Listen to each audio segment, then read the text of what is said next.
death, it seemed to me as if she had lodged herself in my head, because I could hear her voice constantly. And that is what we are talking about, the ancestral whispers. And you know, some of us ignore the ancestral whispers, but Ira listened to the ancestral whispers. And what she said is that her apprehension was removed, or she saw the path to how she would go about, because of a very supportive spouse. Where is the spouse? Amit. Yeah. So he said, he gave her the way, and he said, you know, write about her not as your mother or a biography, but as a character. And that's how she found her way to writing.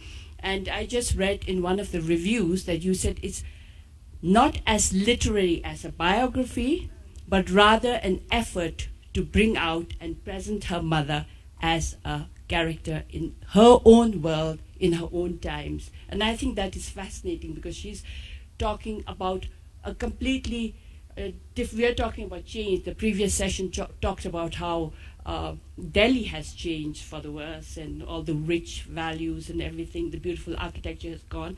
And her mother talks a lot about your native Almora yes, yes, please.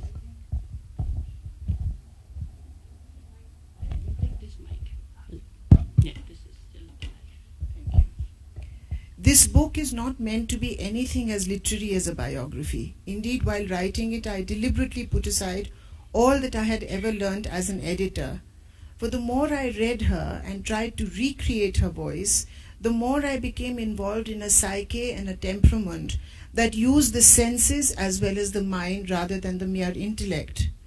I do not know whether Didi herself necessarily understood or intended to understand this aspect of her work, for like so many writers, she could embody truth but did not always know it. Or if she did, she chose to hide it. In this sense, I suppose, every writer becomes a character in the fictional world he or she creates. I can't say whether this is a universal truth, but I do know that Didi bled into her plots often without knowing that she was doing so. I suspect this was her way of marking a place for herself in everything she created, so that her voice would never be stilled or forgotten by anyone who had heard it. In the same way that she left a bit of herself in each of her children, she left bits of herself in every piece she wrote. Doubtless there are several writers and artists who, like her, cannot bear to be excluded from the world that they create. Didi created her fictional universe from the part of her life that she loved best, her childhood and early years. Time and again, she used Kumaon and Bengal as the setting for her romantic novels, and she clung to these territories as a child to her mother's hand. They gave her the strength to face the encounters, people and places she feared to confront. A part of her, I am convinced, always stood at the top of her childhood home and looked down confidently at the passers-by on the road below, secure in the knowledge that she had something that none of them even knew. Now, this was an aspect which was visible to us because we grew up with her. And I wanted, because, you know, her kind of writing didn't appeal to me or my sensibility. She wrote of a time and of a kind of romantic fiction which has its own strength, but it wasn't something that reached out to me, and I felt bad, and I'm sure she also felt a little hurt that her own children, in a sense, rejected what she had written. And so I forced myself to go back to reading her in Hindi, a language that I had almost stopped reading, I'm ashamed to say. And when I started reading her in Hindi, I realized that when I gave up my English persona, I became more sensitive to a world that I knew was there, but I had ceased to see. And so these are the voices that come to you from a language which is your mother tongue in the truest sense of the word. Hindi is my mother tongue, I now realize, and that is why I have made translations now such an important part of my life. I really treat it as a kind of mission, that those of us who are blessed with a bilingual facility to move from one language matrix into another must try and use that facility to bring before those who don't have that access the kind of writing which is invisible but brilliant in its own way. Having heard what you've said about we're sharing a mic, would you have written what you have written about her in your own reminiscences if she was alive?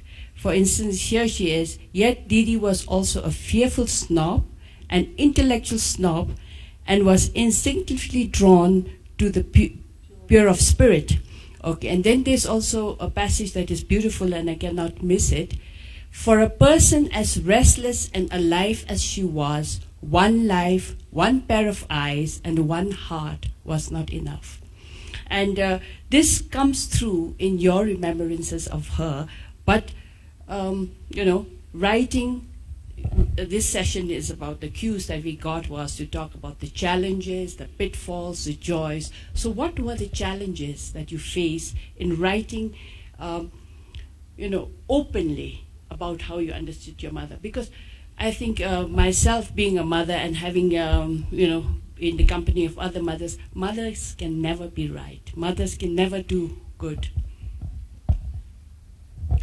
There were 2 or 3 episodes of my mother's life which we were in denial about. One was the fact that my father was earlier married to a very beautiful girl called Ganga, who unfortunately died of tuberculosis within a year of their marriage and left behind a very small child. Within almost a year of his bereavement, my father was forced by his father, for the sake of that little child, to remarry. Meanwhile, my mother, who'd had a very different, a very progressive education, studied in Shantiniketan and so on, their family had fallen on bad days. My grandmother was very anxious that all the girls should quickly be married off. So there was pressure on my mother too, and the 2 of them were married off by the families without ever realizing what they were doing to lives. And now when I think back, my mother must have been 20 or 21 when she got married. How many of us would have been able to bring up a child who was not your own? And within a year, Mrinal, my sister, was born. And these 2 were like twins, to not be able to differentiate between one child and another. And do you know that my older sister, who's Veena, who is 12 years older than, 7 years older than I am, I was almost 12 years old before I realized that she was not my own sister. That was a traumatic discovery. And I never had the courage to ask my mother who my father's first wife was, what was that great romance which I used to hear about from here and there, because it was one of these Heer Ranjha kind of stories in Kumaon. And my father's own grief was locked inside him, so he was a very moody and difficult person to get to know.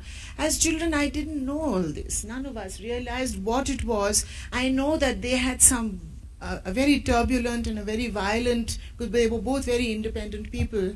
I've written about it. So that chapter was for me the most difficult to write. And I had to really walk the razor's edge in order to preserve my love for my parents without giving way to the anger that I used to occasionally feel. I still do, at the way that, they kept us away from secrets in their own life. So that was a very difficult chapter to write. There was one more chapter which was difficult, was the chapter on my sister, my eldest sister, Veena. You see, we have never ever acknowledged this relationship as a step relationship. I've always believed that she is a surrogate mother to all of us. She's individually, we are all much closer to her than we are to each other. She's the favorite sister in the entire family. And how do I remember when my mother passed away, Veena and I had gone to Lucknow to wind up the flat. And for the first time I asked her, I said, isn't it strange that there's not a single picture of your mother amongst the things which my mother's cupboard, when we opened it, old photographs came out. There was no picture of my father and Veena's mother. And so she said that's because when I got married, Diddi, my mother, had given her a box with her mother's jewelry and her photographs. And she said, they are with me now. But I said, you've been married for so many years, how come I've never seen these pictures in your house? So she said, you know, in every sense of the word, Diddi was my mother. I don't remember my own mother. I was so small when she died. And so it would have been so disloyal to Diddi to put a picture of my own mother when she was the mother who brought me up. And now it seems pointless when they're both gone. What difference does it make whether they're inside a box or whether they're up on the wall? So, you know, things like this were difficult for me to write.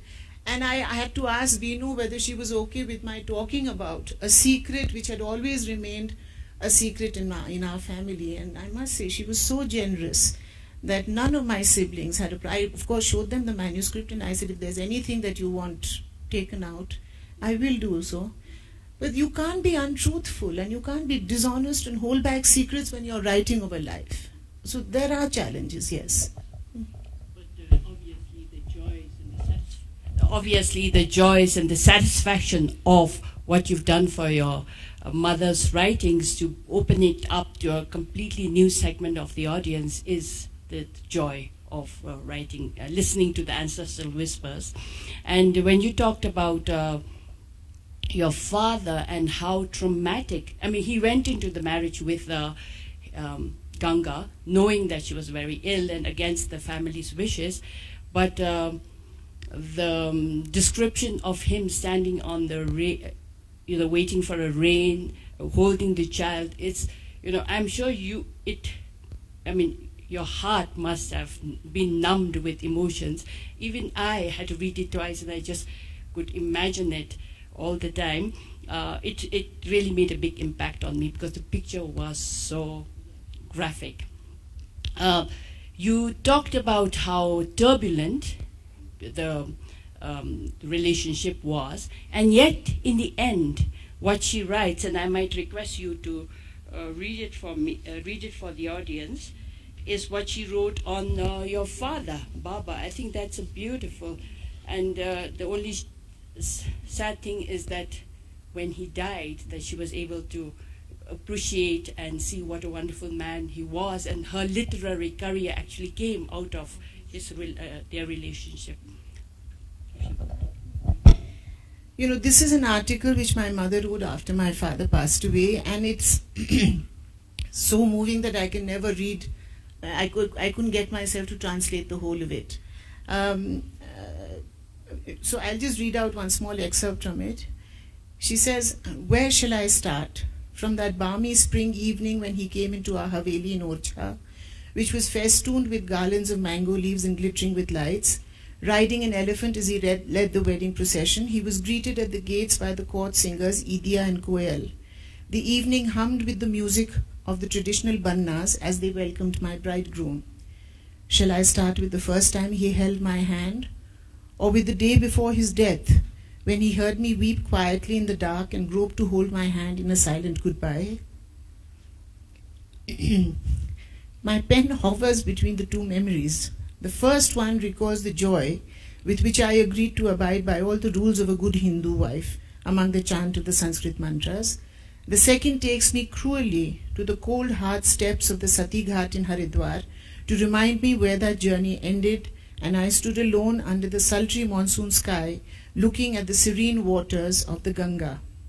I climbed down the steps and wade waist deep into the cool waters of the river. Our family priest, Pandit Hari Ramji, avoids my eyes as his deep voice asks me to take a handful of the holy waters and say Chita Dah Shamanatham. With this water, I cool the embers of your funeral pyre. However hard I try, I cannot erase the sight of the funeral pyre and his body burning on it. My lips can hardly mumble the words. Another bullet is ready to pierce my ears. As Hari Ramji goes on with the chants, he prefixes Pret, spirit, to the name that I loved above all.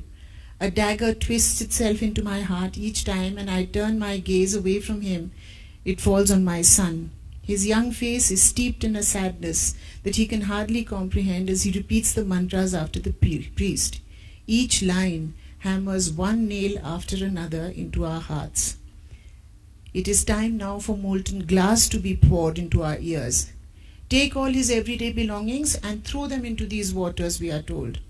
My son bends to pick them up from a bundle at our feet, and I watch each one float away as it is dropped into the flowing river. The last to bob away are his spectacles. They raise their head from the waters, and the sunlight glints on one lens as it tries to catch my eye, then gives up and quietly sinks. It goes on, but I don't want to read more. We have less than 10 minutes, and we could continue for the whole, it's such a pleasure listening to your reading and your reminiscences and your, about your mother. And I'm sure the audience would stay on if we hadn't been pushed with the 10-minute marker. So now we will open it to the audience, and if you have any questions for Ira, please. By the way, everyone's gone to sleep. This is a terrible time, I know, and I'm going to... The exciting thing is that these books are still available, and Ira will sign them for.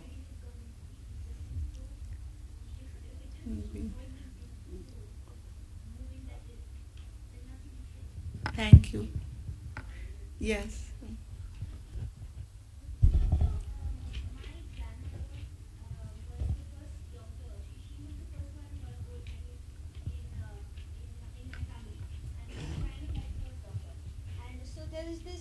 There is always this, more than the paternal and patriarchal, there was always a more, woman power kind of thing in my family, and the relationships that went around it. There is a whole unique flavor, right, in such a relationship. So, what is it? What according to you is that, uniqueness in the flavor? Because there is, the most important thing according to me is there's emotion involved, and then there are different flavors in that emotion. But how would you describe it? Look, no relationship is monochromatic. You have so many multiple ways in which you look at a person and remember that person. My memories of my mother are very different from my sister's memories, who's also a writer and who's written about her very differently from me. What I'm saying is that, yes, we were aware that we came from a very strong matriarchal line. My grandmother, my great-grandmother, my mother, all of us sisters, as our husbands will testify, are not easy to get along with or survive. But that isn't the most important thing. I think that strength should come not as an ideological statement, but as a reflection of how they dealt with relationships in their life. And my mother was a very fierce upholder of feminism, progressive, secular woman. At the same time, a very deeply believing, faithful to her religion, very fiercely proud of her clan, of her Brahminism. So all that gets mixed up. That's why that passage that Kunzang read out, she had no social snobbery. Towards the end of her life, she lived like a fakir in her flat in Lucknow, and she had 3 or 4 retainers and things, a monkey called Ramkali, her rickshawala called Kutub Ali, some andewala called Suleiman, and all kinds of people who, and she had no, they used to all come and sit with her and have their morning tea with her. And she made no difference between us and them. They called her Nani, like my children called her Nani. But at the same time, she was an intellectual snob. She liked the pure of spirit. Those who she saw as being honest and true to themselves, she had immense love for. But those who she felt were dishonest in any way, or who were putting on person. There are lots of instances in this book where she had great sense of humor, a wonderful sense of humor, and she laughed at herself as much as she made fun of all of us. So I think all of us were given a peg in our childhood and told exactly what we were worth. And so at one level, I have a lot of confidence, but I also suffer from terribly low self-esteem. I have to push myself into even speaking publicly. Once I start, then I'm my mother's daughter. Then I can hold forth. But my legs and knees quake before I come up. So we have all these mixtures in us. And I think I've been able to bring out some of these inconsistencies or, odd things about her here. Should we take one more question or comment? Or I've got a question. You came to know your sister was not your real sister at the age of 12. Yes. How did you come to know this fact? It's a very... we used to live in this large house which was an office cum residence. And as a child, I used to go down and, play around with typewriters and things in the office with the clerks. One day, one of the clerks there mentioned that, and where is your stepsister? I said, who's my stepsister? I don't have a stepsister. He said, oh, you mean you didn't know? What a great lady your mother must be. So I came running to my mother and said, do we have a stepsister you've never told us about? And she said, where did you hear this nonsense? I said, so she slapped me immediately and said, I've told you never to go down to the office. Why did you go there? But she never denied it. Then, of course, as I grew older, I got to hear bits and pieces from here and there. And then my mother-in-law, who had known that lady and who knew the entire history, told me exactly. My mother never told me all this. I got to know it from my mother-in-law, that this was what had happened and this is what. So that's and what major changes in your attitude took place after the full knowledge? I've written about this. If you can, I would prefer it to be read here rather than my saying it here. But one anger against my father for having a wife who was not my mother. Two, anger at my mother for having hidden this secret from all of us, and a deep sense of compassion and shame towards my older sister, that have I ever said anything to hurt her? Have we treated her badly? And after that, I would, be so good to her that she began to say, please go back to being what you were. I can't take this new life. So, all that. Yes, Sonia? This question is a little difficult to formulate. Since you talk so much about the personal... Sorry.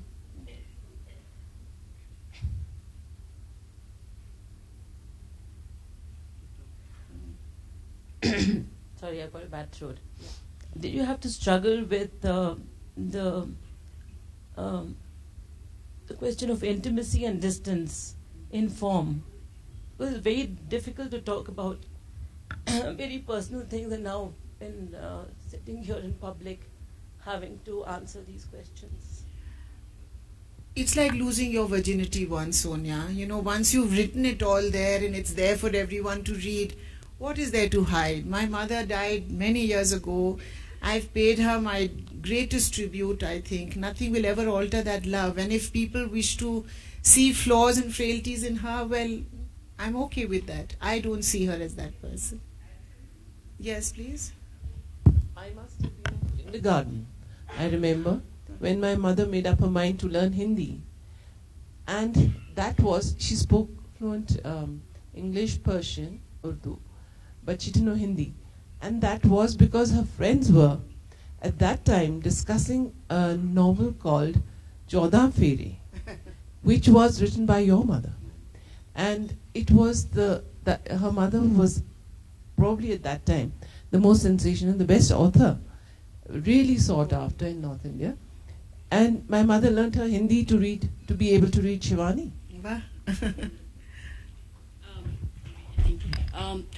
I can see that everybody's really not sleepy, but everybody's very moved, and everybody's relating and thinking of what you've heard. And for that, we really thank Ira for being here and so openly and candidly sharing her own personal stories. Let's give her a big hand. Thank you so much, Ira. I'm sorry that... And thank you, Kunzan, for making me so comfortable in this session. Thank you.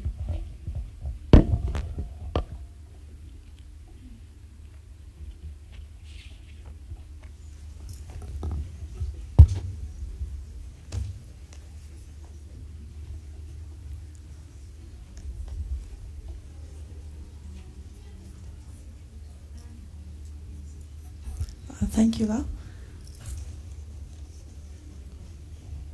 Moving on to the next session, the role of civil society. We have Umesh Anand, Dashukile Doji, Bernard Imhasni, and Siddharth Shriram, who will discuss the role of civil society and the conscience of culture. Mr. Siddharth will introduce and moderate the session. I would like to request all speakers to please come up. Thank you.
Good afternoon, ladies and gentlemen.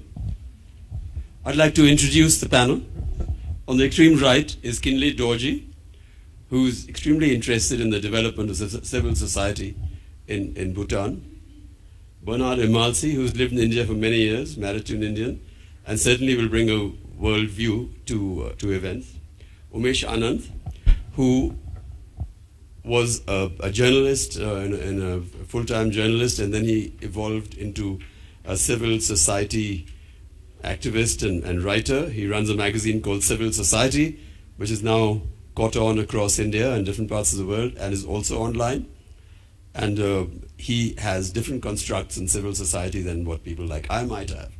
What I'd like to do is, I'd like to talk a little bit about where civil society becomes useful and where it's not useful, and then pass it on to the panel.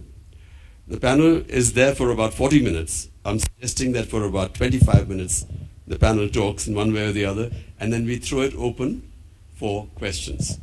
I'm going to suggest, and it's all a suggestion by the way, because civil society is constantly evolving, that civil societies really work best in a democracy, and the founding document for the basis of a civil society is the Constitution.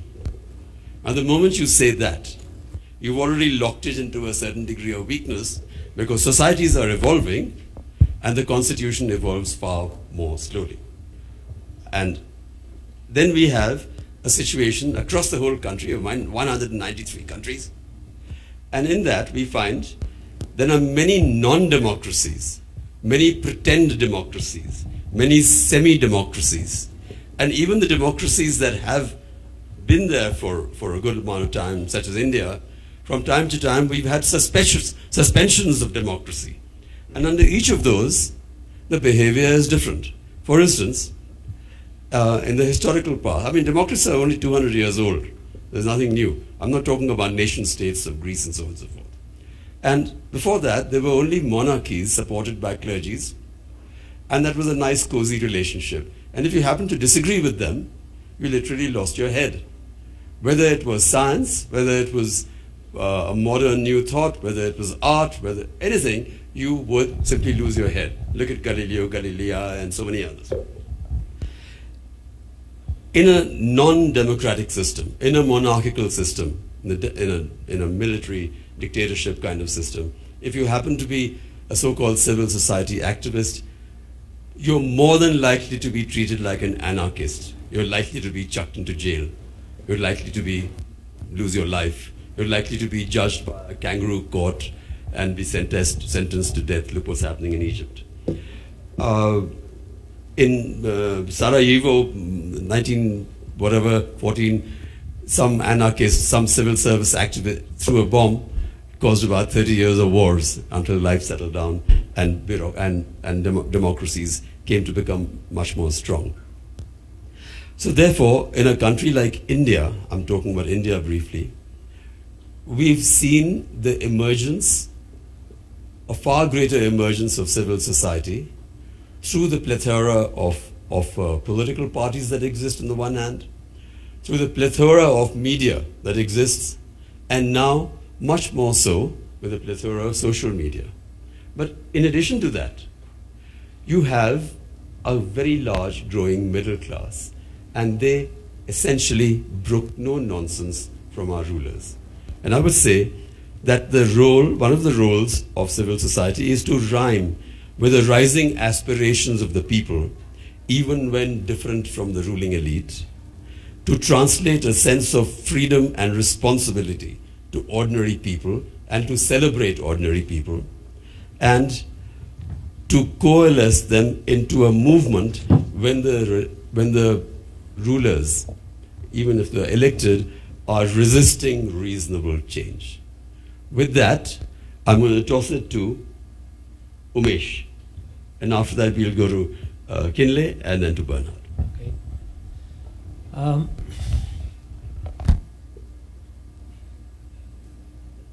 10 years ago, when we started our magazine, we didn't do it as activists, just to correct Siddharth a little bit. We did it as journalists, and that's what I remain today, and what we were then. Now, 10 years ago, in 2003, the word civil society weren't being used in this country. People would look at our masthead and say, well, what does this mean?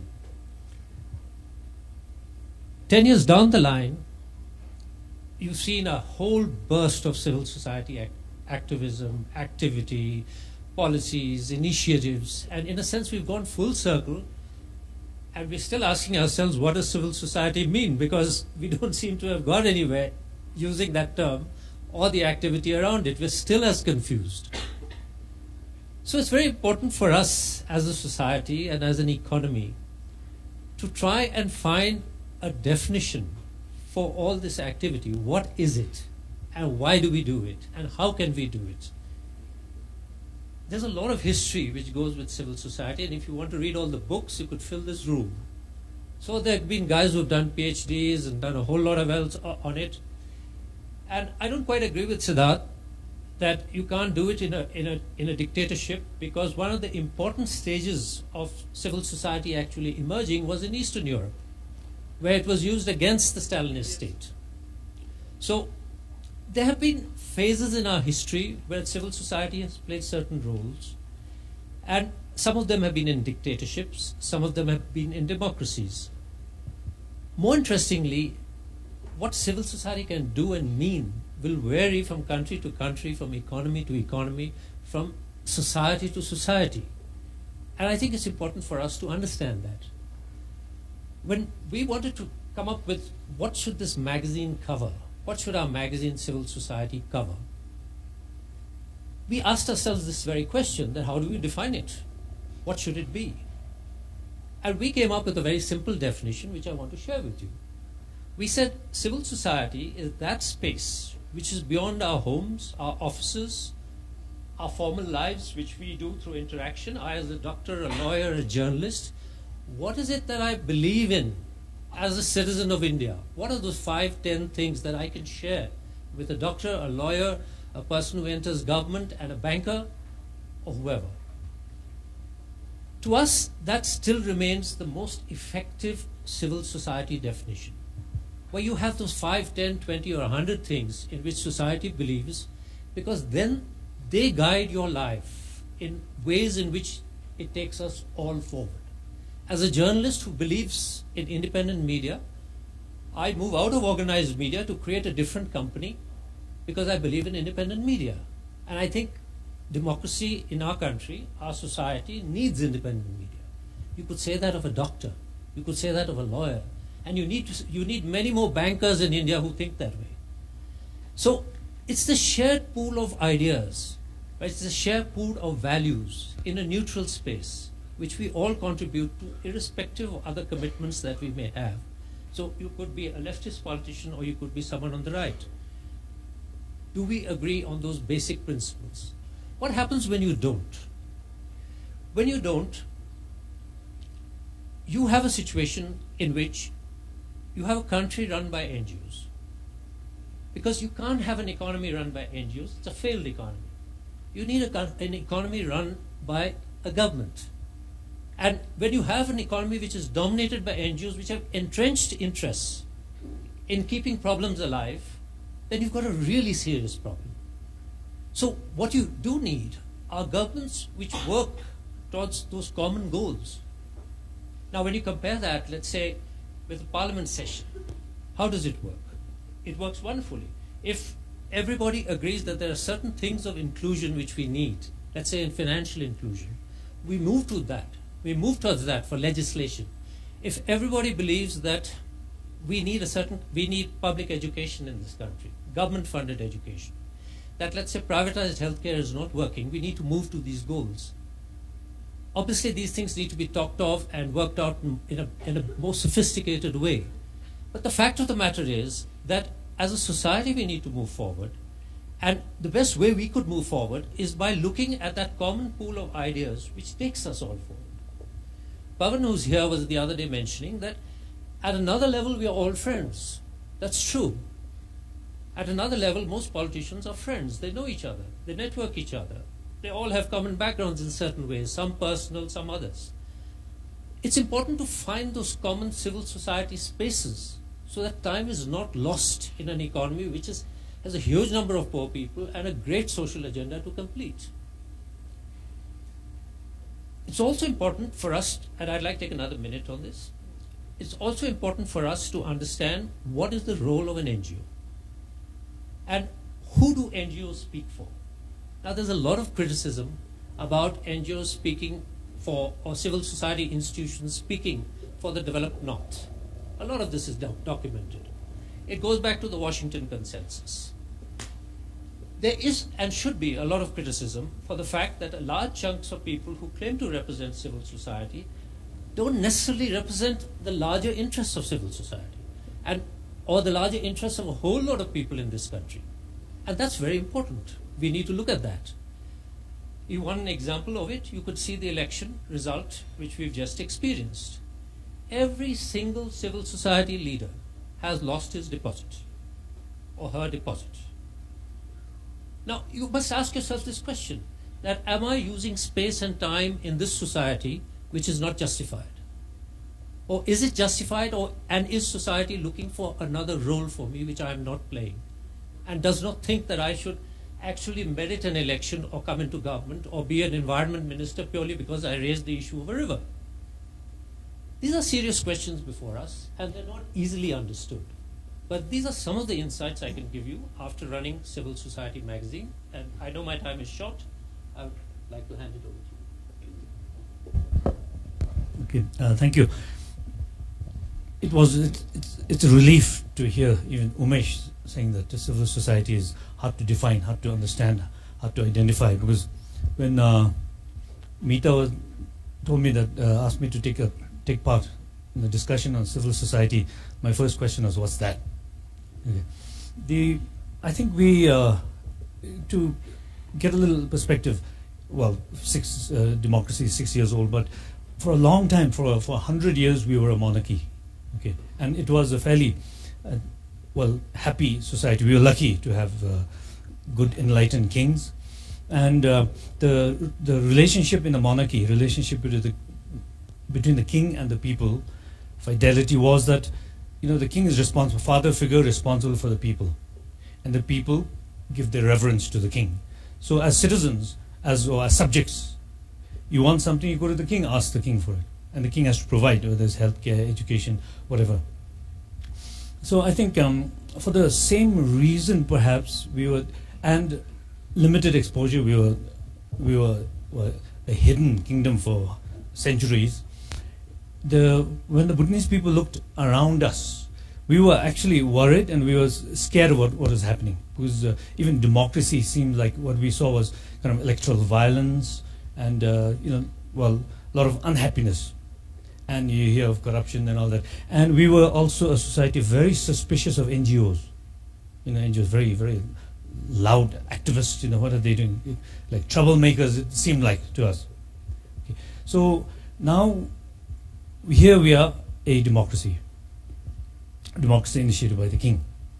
And I think that in essence what we are now required to do is to make this transition from being loyal subjects to responsible citizens. Okay. So first question, what's that responsibility? Okay.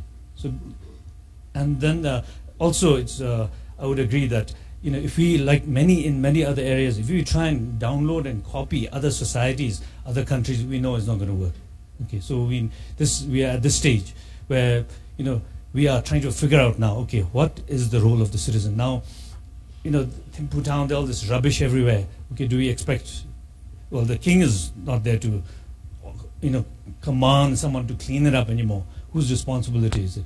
Now, if the municipal corporation is not doing it, what happens? Shouldn't the citizens? Now, we are just beginning to ask that. Should we not get together and do some of this cleaning, or pressure the elected leadership to fulfill their responsibility? So we are at that stage, and I think that's at the moment where I'm coming from, and to be on a panel, with people from India and media and all that. I think it's wonderful, because we are still, the confusion is also even our media. Our media are not very clear on what the responsibility is. Sometimes we think it's to oppose. The previous government, we had very small opposition, so everyone thought, oh, we must all become opposition, fill in that gap, But the alternatives, the thinking which is missing, I think this is we're at that very interesting stage, okay, where we could go either way.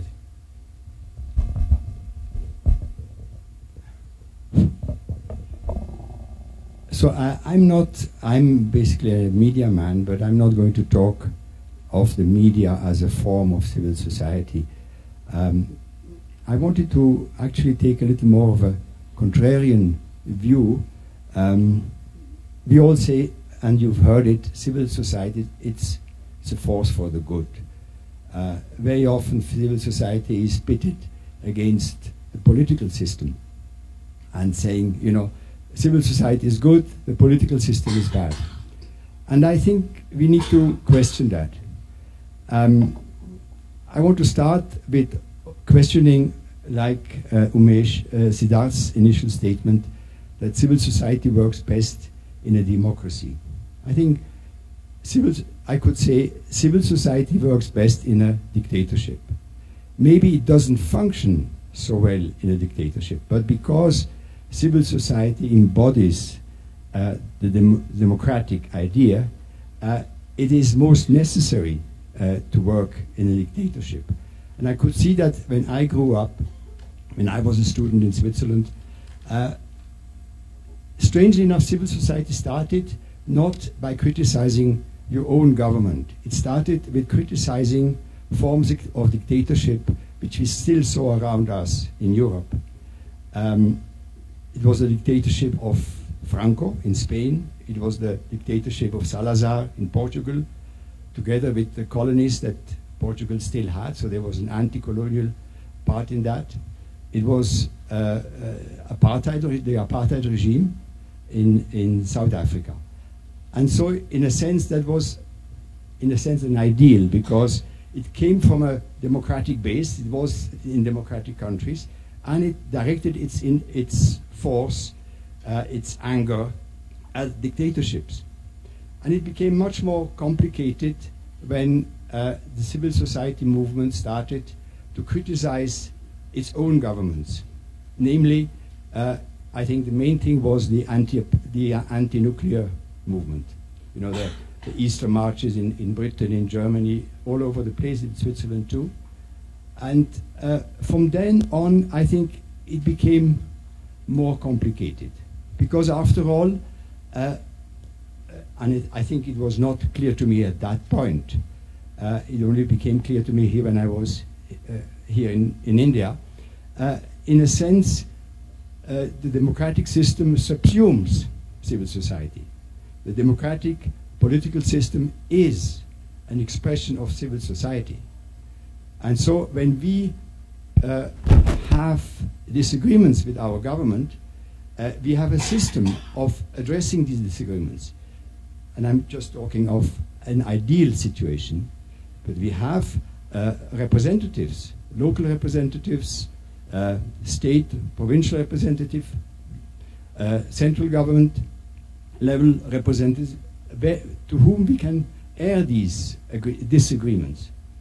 So I just want to bring an example which I think has highlighted this complexity, and I'm sure there might be disagreements on what I'm saying, and I'm also not sure that I'm holding this view very strongly, but if you look at India had for the last 10 years during the governments of the Congress something called the National Advisory Council. Now that National Advisory Council was peopled by NGOs, as you mentioned, ex-government officials, and it came with the chairmanship of the president of the ruling party. And I think here one could see that you had civil society, and of course the Congress, the government, highlighted this aspect. It said, here you have civil society at its best because it's able to articulate the concerns of the common man to the government via us. And so they're very proud of that. They didn't look at the converse side, which was how was civil society used by the political system for its own designs. There are many people who say that this was one of the instruments, one of the tools that the Congress president and the Congress party used in order to influence or even determine the actions of the government. But what it certainly did, it did invalidate the recourse, the democratic recourse of the citizen to say, hey, listen, these, there's dirt in the city, there's not enough water, all these issues that are of concern, or larger issues like, the location of a nuclear plant. You go to your representative, you write to him, you meet him, and then you articulate your civil society concerns to him. And he has to kind of bring it to the attention of the government or the parliament. Because what it also does, this kind of infiltration, if you like, by the state into civil society actions, it kind of fractures it and also undermines its moral base. And I think you could see that recently it wasn't the state, like in Egypt, it wasn't the state who infiltrated the movement, the Arab Spring movement, but it was certainly a political movement which used the civil society anger for its own purposes, namely the Muslim Brotherhood. And I saw something similar. I think it wasn't really articulated here, and I think that is also significant. What happened in Bangladesh 2 years ago? You suddenly had this upsurge of people getting together in Dhaka and fighting against the Islamic or Islamist threat by way of the war crimes that had been perpetrated 1971 and 72. And I must say I was very scared. One, because here you had a civil society movement who was totally oblivious of being used by the government, who had its own goals in having these people from the Jamaat Islami, which was, after all, still a democratic party, to have them executed. And I think it instrumentalized, it used this civil society as a tool to do that. And I think if we had at that time, second thing was that our media, I'm talking of the media in India, hardly reflected that concern or that realization. And I was thinking that if it had been the other way around, if the government had been Islamic and these crowds had wanted to have, say, members of the Awami party hanged, we would have sat up and we would have said, no, how can you be? And this is typically Islamic fundamentalism. But because it went against Islamists, we closed our eyes. We didn't realize how we were actually also doing a disservice to our own moral compass, if you like. Thank you. So, I think one thing that becomes clear is that nobody exactly agrees on what civil society is, and civil society at the same time is completely pervasive in every action of a society. There are arguments for and against each and every one. People go to jail. I mean, I'm just giving a simple example of singers in Russia, Pussy Riot. They had to go to jail because they were protesting something. Businessmen have been sent away to, Siberia. All kinds of depredations happen if there is not a bunch of people who stand up and say no.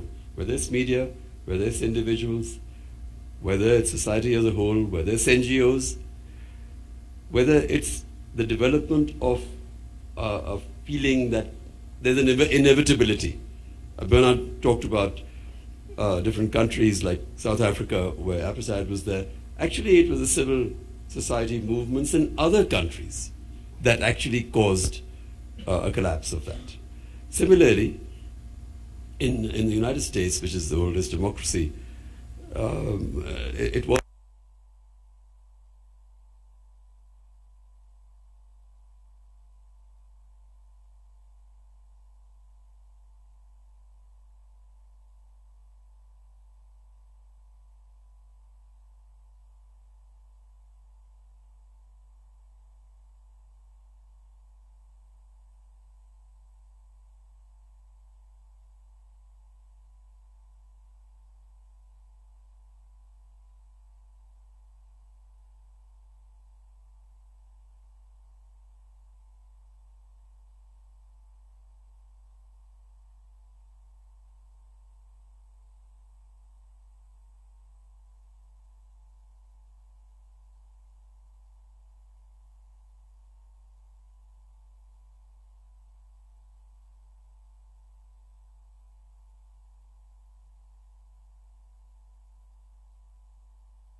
all of us, because we should ask ourselves that the trend of using civil society as a substitute and a surrogate for the welfare state, right, is perhaps not one that we need in our country.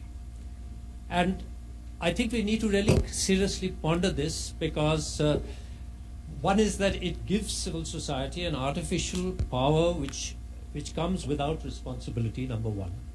Secondly, it diminishes government in areas where you need government to be accountable and actually deliver. Now, I think what you pointed out is absolutely correct. And if you see the record of the Congress government, it had created a totally false dichotomy between pro-growth and pro-poor policies, and translated that and used that as an attempt to get votes. How? Through freebies. Now, it's the Indian electorate which has seen this. It has elected whoever. I mean, I'm not making a pitch for anybody, right? But please understand the result. It comes out of a realization that this was a false dichotomy between pro-growth and poor, with a freebie thrown in, and an environment in which you are promoting a certain civil society presence as though it's a surrogate for the state. People want the state to function and perform its responsibilities. Would you like to add anything before we throw it open for questions?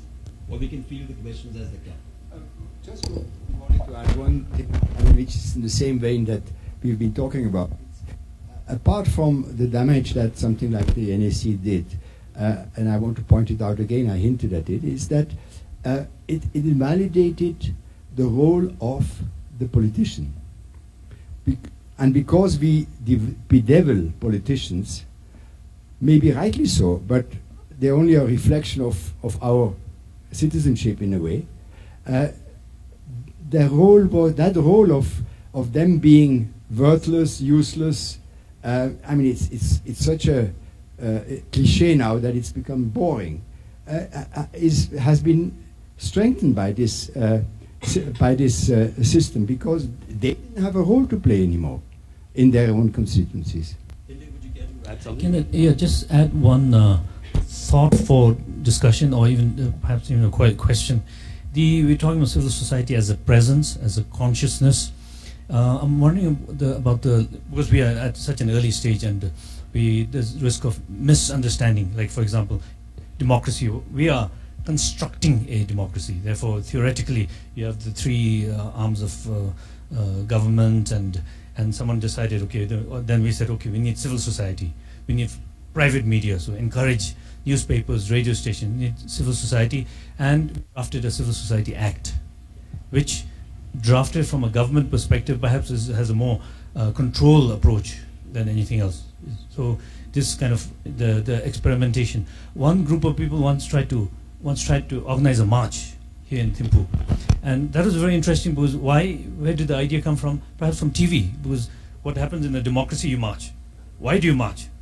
This was to protest against government inactivity, ineffective district authorities when there was some children were washed away by the river. Instead of media going down, covering it and really bringing it out, and other people in a small society perhaps going to Prime Minister and say, hey, what are you doing about this? We thought it's time to march because we are a democracy. Those kind of risks. Wish let's throw it open and we'll receive many questions. Now, any questions at all, and please address them to particular people. There's Kinley, Bernard, Umesh, and Siddharth. Please say who you want answering your question particularly. Thank you for the wonderful presentation. Mine is not a question as such, but a comment as a traditional thinker. Now, whether you talk about democracy, whether you talk about monarchical institution, I think the whole purpose of this system is to think of an outcome of the system. And the outcome of the system, be it a monarchical institution or a democratic system, the outcome is the social well-being of the people. Now, my question is, now if be it a monarchical institution or a democratic system, if the outcome is ensured with minimum chaotic process, would you still say that democracy is the answer to all kinds of problems? Let me just try to address that quickly.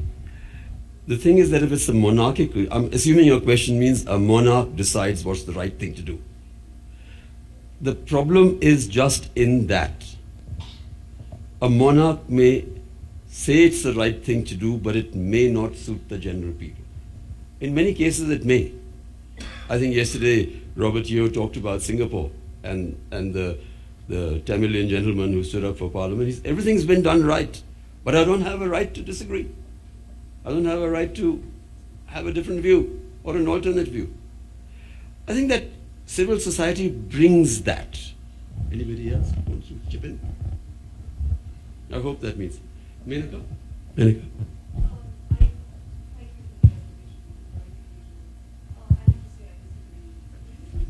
Just use a mic. I sort of well, it's far too beautiful a country to be disrespectful in this Put it next to you. But I respectfully disagree with strands of each of what you've said. So, the National Advisory Council, by all accounts, was highly ineffective and completely uninfluential. And the few members on it who actually wield some influence in India, Aruna Roy, for instance, resigned very early on. So I'm very intrigued that you saw that as an effective way to manage the influence of civil society. One would argue that most of the folks on the National Advisory Council didn't really represent dissent with regard to civil society. Well, just very briefly, I think the record is there for everybody to see. I mean, the RTI Act, the NREGA, I think the Food Security Act, and probably even the Land Acquisition Act. I think historians will bear me out in saying that a lot of that has really been, if not originated with the NSC, then NSC was a great accelerator in that. I don't know whether Umesh... No, you know, what the point at least I made... I think that's just inaccurate. I'm sorry, but... No, the point that I made was that, of course you need sensitization. Of course you need a pre-legislative process in this country. All these things are needed. Some of the best laws that we've seen recently have come out of large amounts of discussion among groups and people's movements and so on. Wonderful. But understand the dissonance this creates in government when a government does not believe in what is happening. So if you try to superimpose this, right, without actually building it into something that we all accept and believe, that you actually move towards as a goal, as an established goal. With the Congress, it has been a schizophrenic relationship between what is... What I suggested. We can have a discussion after also. There are 4 or 5 questions. Yes, sir.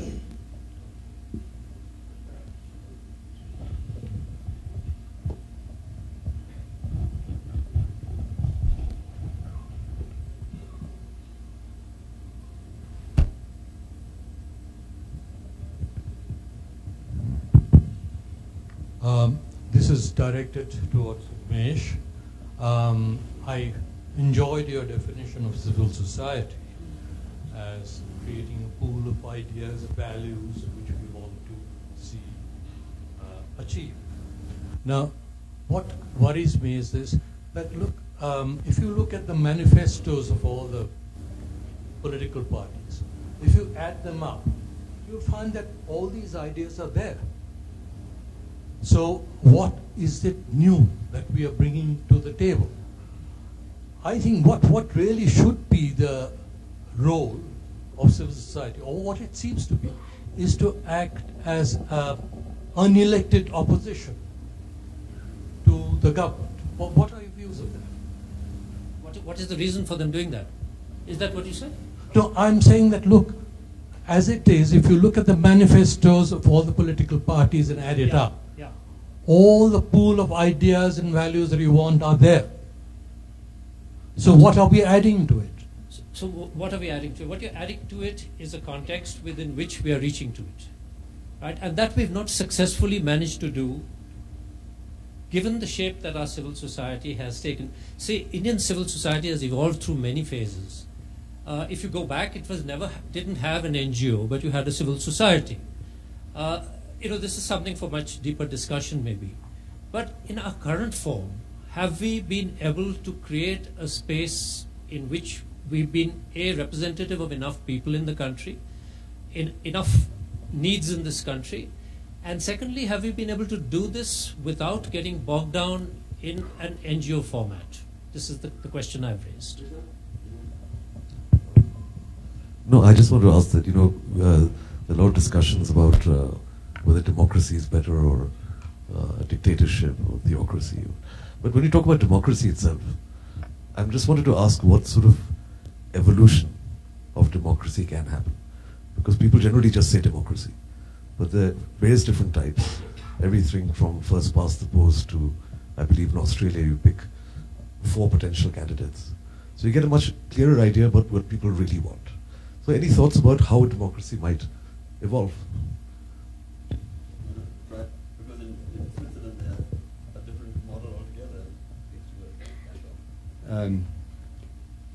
I think Switzerland is not such a good example because you have such a high degree of common sense understanding and acceptance of the other as having a divergent view. But I think one of the key elements, of course, is tolerance. It has been mentioned in various forums here. Tolerance of dissent, tolerance of the others having a dissential view. And maybe I can just move the discussion or mention another point so that we can look at it from another point of view rather than just the NAC. I'm sorry, it's again India-centric, but I think it's the country which informs us the most. But it's something which is, I think, close to all your hearts, which is the recent Wendy Doniger issue. Now, if you play a devil's advocate, you could easily say what this small group, I don't know, forget the name of the group, says is a civil society opinion. I mean, if we are true to our definition of civil society, we have to also accept opinions, forms of civil society expressions, which are not our own. So then that brings us to the other question. What do we, old question I think in Hinduism versus other religions, what do we do with people who are intolerant? How far does the tolerance go in accepting intolerance? Because that is also something that we are, I think, now in the process of discovering much more in India, is the role of the RSS. Even the RSS, you can say, is a civil society organization. It sees itself as such, but of course it doesn't reproduce some core values that we associate with civil society, and we'll have to, as a society, make up our minds how we deal with that issue. I think the question related more to, within a democracy, what is the better or different model? So if I may just... well, I think, one of the evolutionary mechanisms of democracy would be to deal with this question, because I think that is something which we have been able to do in Switzerland, which has made a very highly successful consensual society, but also a very boring one. Well, there are so many systems which are not debated. Yes, I know. I'm answering a question. That you have a situation where people are debating presidential or parliamentarian. But even within parliamentarian worldwide, there's so many different marginal changes, whether it's first past the post or you have a runoff and ultimately it becomes more representative. I think the answer to that, and there isn't any clear one, is that if we can create a system that is somehow more representative, because in the Indian system, you can actually put up a candidate against somebody else to break a certain part of the vote so that somebody with 20% can get elected. So these are plus long-term thinking. Those are all generational things. I think it will evolve. Pavan, yes. If there's time. I was just taking it one by one, that's all. No, that's all right. Not a problem. See, first of all, I believe your point on the NSC. I think there needs to be far greater constructive interface between civil society and government. But the NSC is a wrong example to cite because it was a victim of the unsustainable diarchy of government. It does not really kill the idea, but the particular symbolism and instrumentality was wrong. Secondly, I want to ask you, I think India has looked upon, and Indian establishment has looked upon civil society with antagonism, suspicion, and often hostility. So you look upon it as if you are subversive trespassers into areas where you don't belong. And I believe India must have one of the weakest mechanisms and the most complex and cumbersome procedures to enable civil society within the institutional framework. If you have a philanthropic or altruistic instinct and want to kill it, India is the best incubator. That is point number 2. Thirdly, I don't agree, Umesh, with your statement that people in civil society need not necessarily be porous with politics. Sorry, it's not necessarily? Or politics should be impervious to those from civil society. I mean, these are dichotomies or polarities which we have created. If civil society can't win an election, they better learn how to do it. But I refuse to accept that politicians is the preserve of wheeling, dealing politicians who've made it their unsavory career. No, let me clarify. That's not what I intended to say. And in fact, if you give the example, Arvind Kejriwal, for instance, I'm not talking of a political persona, but apolitical. He was earlier saying he will not join politics. He articulated the reasons why he was doing it. Because politics is one of the more powerful instrumentalities of change. And contrary to expectation, he did particularly well in a democratic election. So it doesn't prove the rule either which way. Now, we have one last question. Beck. Thank you, sir.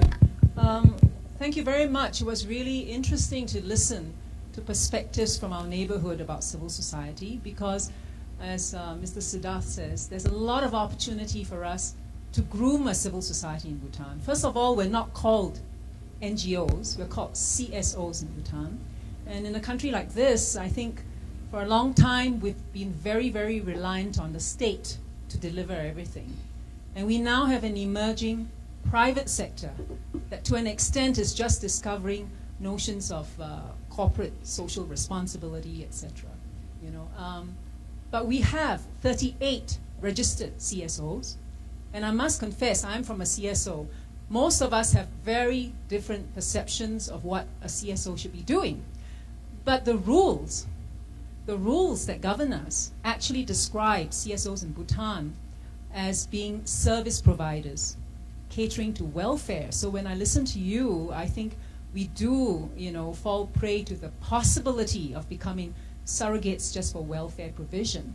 But I also understand now that, you know, civil society is a space, and I think it's really important in our new democracy that it be given the space to grow so we have the diversity of opinions to emerge. And it need not just come through the mainstream media, but that associate and come together and believe in something, cleaning up Thimphu or doing whatever it is, but it's important that we permit that. But we drafted our rules before democracy when we had no clue what civil society is. So you'll evolve. You'll evolve as you go on. Yes. But my question is, if there was one thing, you know, if you had a chance to go back 20 years or 30 years, and you're going to redefine these rules that Mr. Pavan mentioned, what would you do? An enabling sort of situation for civil society, for anyone. Well, just in one word, I would try to contain the force of bureaucracy. I think bureaucracy is really the enemy of civil society. It's not the politician, it's the bureaucracy. And I think that if we can win the politicians to our side, then that nexus between politicians and bureaucracy, to which we have also forced them, will be broken.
from the kitchen to television set.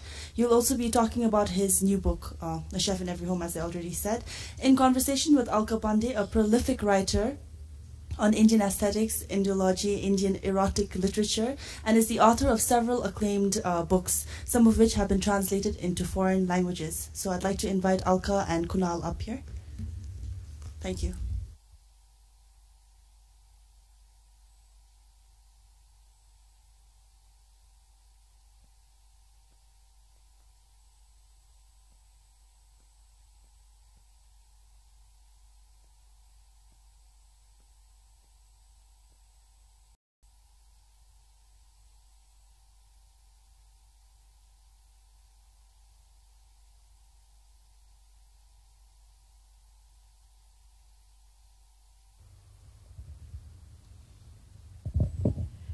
Good evening, everyone. My name is Alka Pandey, and I'm delighted to be here with Kunal Kapoor. Well, he's not almost like the Kunal Kapoor of 6'2" and a 8-pack body, but definitely he's maybe 6-pack now with all the exercise that he does, and I'm delighted to be here sharing the stage with him. I also want to thank the organizers for inviting me here to this wonderful Shangri-La of Bhutan. It's been a wonderful almost a day and a half, during which time we've been hearing and listening to a lot of lovely conversations. A Chef in Every Home, that's how the latest book of Kunal is. It's out there for those who want to buy it. And at the back page, I'm just going to just take 2 minutes to read from the back page of the book, which is a note on the author. For one so young and looking extremely fresh and dewy-eyed after lunch, Kunal has a lot more under his belt. He is at a really young age the recipient of many prestigious awards like the Sir Edmund Hillary Fellowship from the Government of New Zealand in the field of food and beverage. He's also in the elite category of star chefs representing Indian cuisine, on board Lufthansa Airlines with his specialty menus for first and business class passengers. He is also the next big guy, as Jigs Kalra says, in kebabs and curries in India. He's been welcomed by staunch and important critical writers on food, including Veer Sangvi, but he did tell me, please do not speak too much about all my achievements because I get a bit embarrassed. So I think I'll stop at that, but it's all there in the book, and I would really suggest that there are some copies here, but it's a lovely book for even people, for working people like me, and there are lovely recipes, some of which we will discuss as we go along. I actually want to begin with something what Shakespeare wrote in Twelfth Night, where he says, if music be the food for love, play on. So you have music, you have food, and you have love.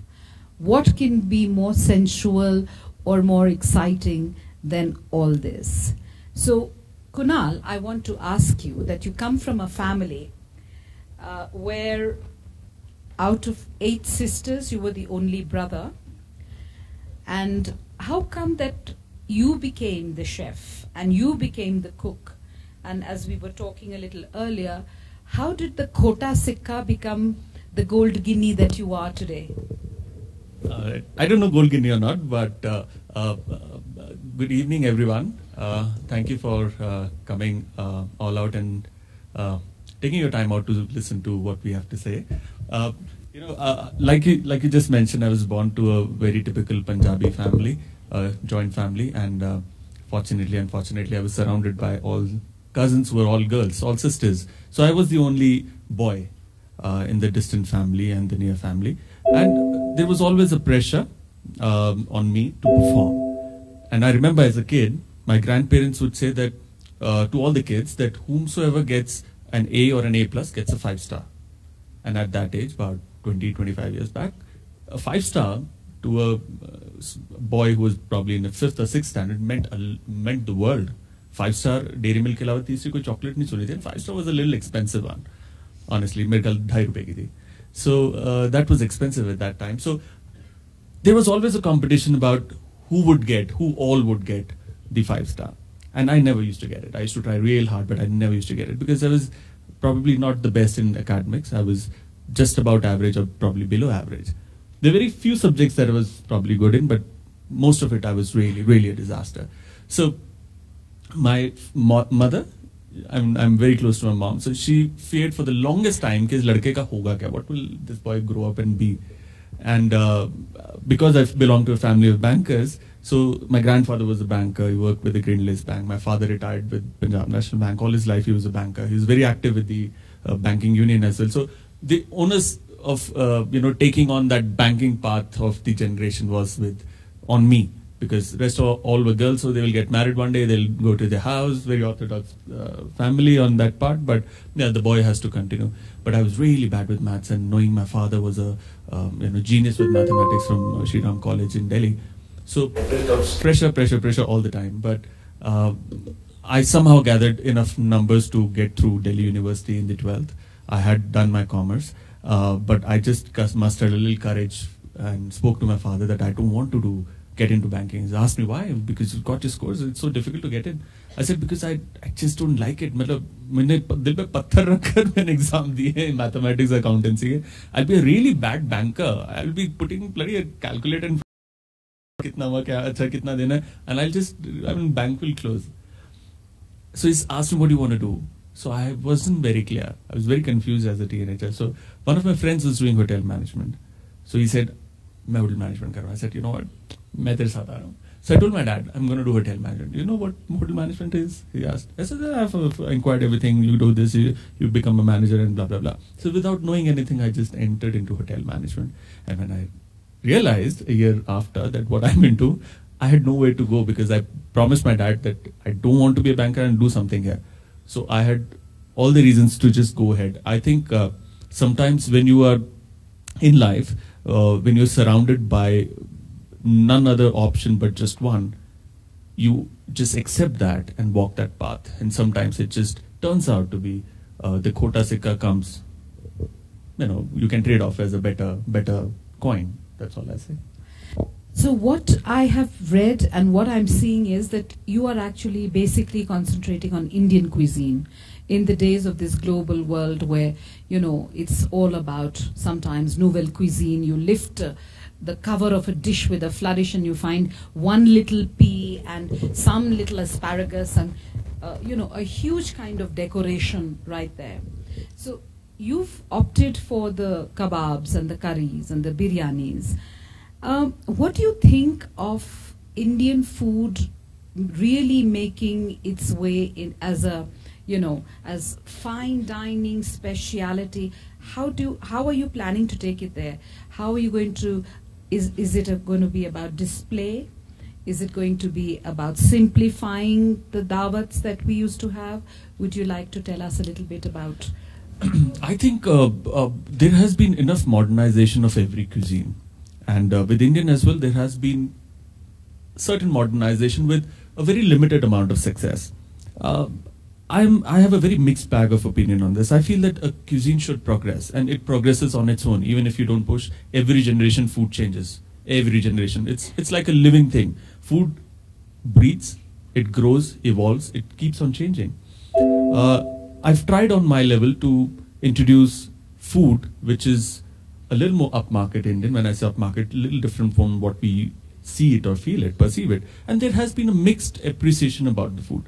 But as I am traveling around the world, I see there is a strong demand of the real authentic food, the real authentic Indian food, the way it is done. Let's say I came in Bhutan, we had lunch at the same place. We enjoyed the way they served us in those simple bowls, no service, no ma'am, can I serve you from the left, from the right, the water, which wine, this label, that, nothing. We enjoyed the food. It was soul food. Somebody cooked it fresh, served it fresh, left us in peace, beautiful ambience.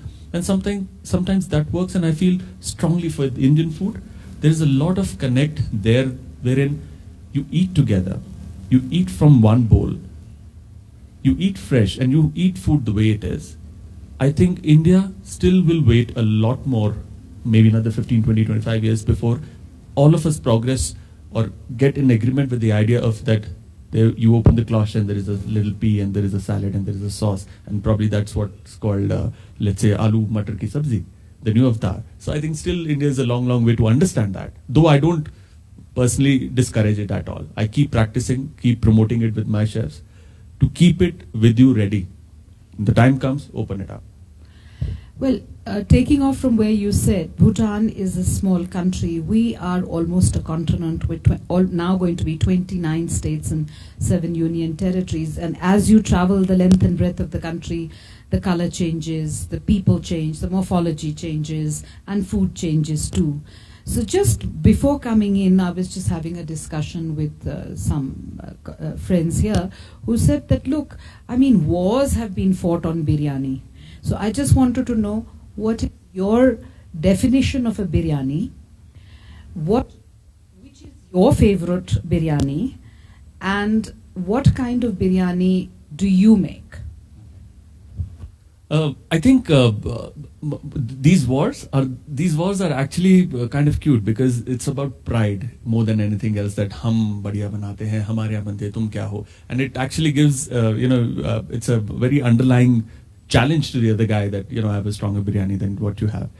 I feel that whatever Indian food that we have with almost 29 states and 7 union territories, every region has a reason why they do the biryani the way they do it.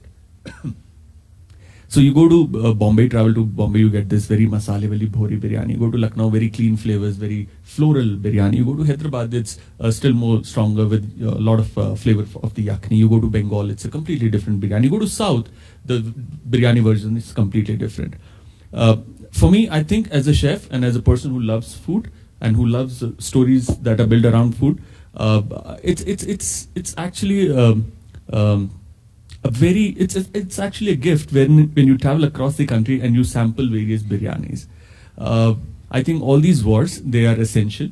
It keeps you on foot. It keeps you on guard. It keeps the knowledge about food and cuisine and culture alive, very much alive and kicking. It leads to discussions, debates, blogs, which just is about food conversations, which drives the food a lot, which tries to keep the sanctity of how the food has to be done in place. And personally, I'm a huge fan of Hyderabadi biryani. I'm not saying that other biryanis are not. My mom makes a version, what she always calls it, a biryani is a leftover mutton from the previous day, mixes it with raw rice and cooks it and calls it her biryani. And I love it the way she does it, though it's not biryani technically, but it's not about being technical about food, but I think it's about appreciating what is going in there, the amount of love, the amount of nutrition that comes from the food, and I really appreciate that. So what really is the definition of a biryani, and how is it different to a pulao? Well, I'd like to put it this way, that all biryanis are pulaus, but all pulaus are not biryanis. Yeah, in a way. Yeah, it was amusing. Thank God. Somebody break the ice, I'm nervous here. So why I say that is that, look, basically what a pulao is, it's a flavored rice. Now you can flavor it with the cumin and call it a jeera pulao. You can flavor it with yakhni and yogurt and call it a yakhni pulao. The only difference what I have experienced, and you have tehri, which is again kind of a pulao, and actually it's a mix of pulao and biryani. But what I've understood over my small little stint as a chef in the last 14 years is that the moment you layer rice with an aromat, either vegetable or an aromat or a masala, and build it up in layers, and where you cook the rice and the meat or the vegetable together, is termed as biryani. there are various versions to the word. How did it come about? Was it for the Nawabs? Was it for the peasants? But one of the theory is that first of all, bir and yani. Bir means chawal and yani is yakhni. So basically, rice and stock of the mutton combined is the word biryani. Also, a lot of people think that it's the food of the Nawabs, whereas what used to happen, the Khansamas in the olden times, once all the richer cuts of meats would go to the king, all the leftover bones were taken and boiled with rice, and that would become the food for the cooks or the chefs then, or the Khansamas then. And as the story goes, once the Nawab was walking outside the royal kitchen and he smelled, wow, that's beautiful perfumed rice. What exactly is that? And he was served that. He said, this is great.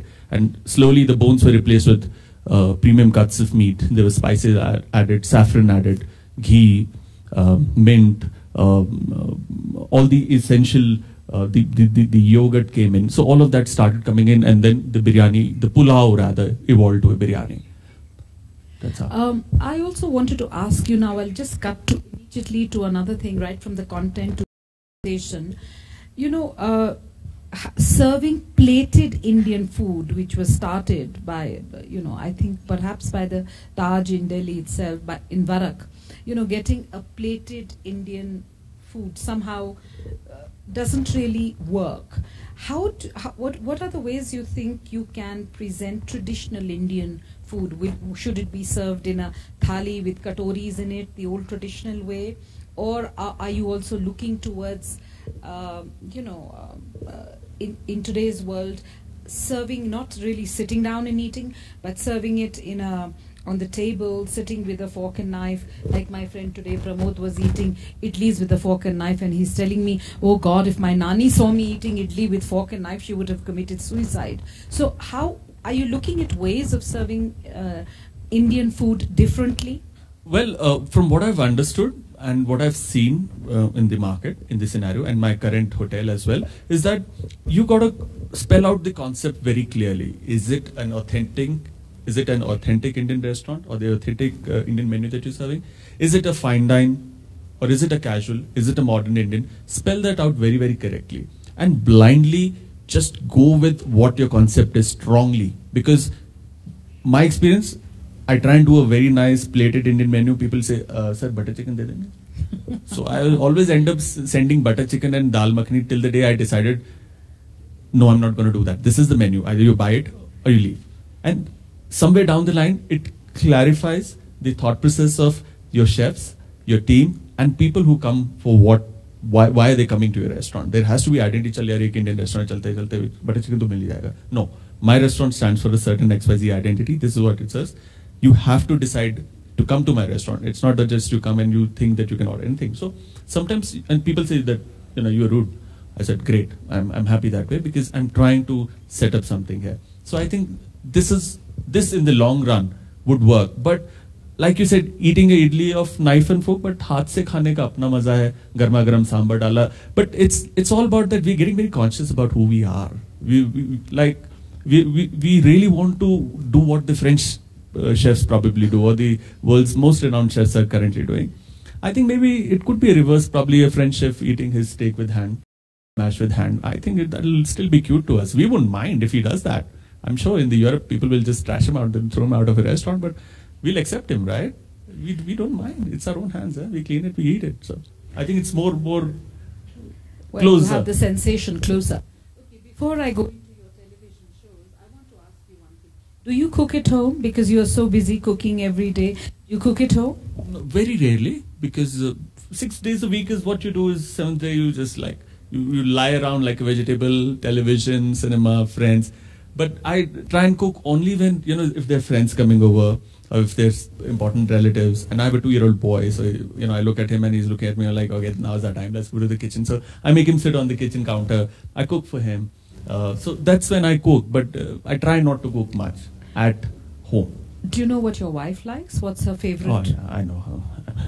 She drags me to every restaurant every second day, so I know. So you know what she likes to eat. Yes. And you sometimes cook for her favorite meal? Do you I try and experiment on her. Okay. Whatever experiments, I just pass it on to her. So she's the yardstick. So if she says okay, maybe it's okay. Okay.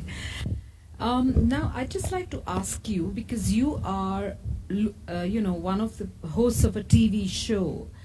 I see a lot of men watching Nigella Lawson, her cook show. For obvious reasons. Yeah, for obvious reasons. Yeah, and I've seen a lot of them watching. But tell me, not taking that remark apart, how have the TV shows influenced the way people look at food? And do you think the TV shows are kind of driving the food industry in any particular way? I think specifically with the Indian scenario, I think if you turn the clock about 5-6 years back, when we started, when I say we, the channel started the show MasterChef India, they did a thorough research. So one of the research very interestingly came about is that a lot of people don't know what a chef is, cannot pronounce what a chef is. Chef, that's it. The maximum chief, CHEF, chief, chef, all of that. And for them, if you go to, let's say, metros, who's still better, they would know a chef, not all. A very small figure of people would know what a chef is, and for them it meant somebody who cooks, and it used to end their period. So I think shows like MasterChef India and the successive shows that followed, I would say MasterChef India because that was the first biggest food show in India on reality sector, on prime time Indian television, in your face, you can't miss that show. And that kind of started a revolution, a food revolution in India, wherein people started questioning, what am I eating? Because when they would see judges talking about food, let's say dal, iske andar ye kam hai, iski thickness aise, iska color ye hai, iske andar mirchi itni, iska dhaniya, iski garnish. I've had people who said that we've started questioning ourselves when we sit down to eat. Is this correct? Is it the way it is to be? When we go to restaurants, we trouble chefs, like, isme aisa hona chahiye tha, why is it not there? Your menu mentions pumpkin with fennel. I don't see any fennel. Where is that? So there was a huge revolution that started, and surprisingly, India, we are 125 billion people. Food is the 4th largest employer in India. 4th largest for a 125 billion is a huge employer. And shows like these have just started or given a very big push to the food economy of our country. This is what I firmly believe in. People are getting conscious. Restaurants are opening left, right and center. Housewives are now not just housewives who know how to cook, have made these small groups. They blog about food, they get together on food. All their kitty parties is not about tambola, it's about what's cooking. There are cooking classes that's happening, and not at 5-star levels, at all levels. There are so many women who've started food as the business, packing tiffins and sending, trying to open their own restaurants. So I think it has started into something like a very small little show with Akshay Kumar, where with a Bollywood celeb, from there to actually snowballing into such a huge food economy of the country, wherein it is supporting, sustaining so many people. I think it's fantastic. It's done magic. Unbelievable. And what about kids? What do you think of kids cooking today? Frankly, when we did the Junior MasterChef, we got a very mixed response. 50%, let's say, were very happy that kids were cooking and they were excited. 50% of them just said that, how can you make kids cook? You guys are so cruel. And we were like, sorry. He's watched your show. Now he wants to go to the kitchen. I was like, so? He wants to hold a knife. He wants to work on the gas range. He'll burn himself. He'll cut himself. You guys are ruining the generation. You guys have no regard. And I was like, okay, Auntie Ji, I think I did a wrong thing by making the show. Sorry. But I've got a lot of flack that how can you make kids cook? So there was a research again, because all these channels, they put in a lot of money on research, which is very good. And it came out that in India, outside of the big cities, big metros, which is about probably the 80% of the population, thinks that putting kids in the kitchen is like labor-intensive job. Making small kids do labor-intensive job, and it should not be done. It should be stopped. So our Junior MasterChef in cities did very well. In outside numbers, we didn't do very well. We did almost average.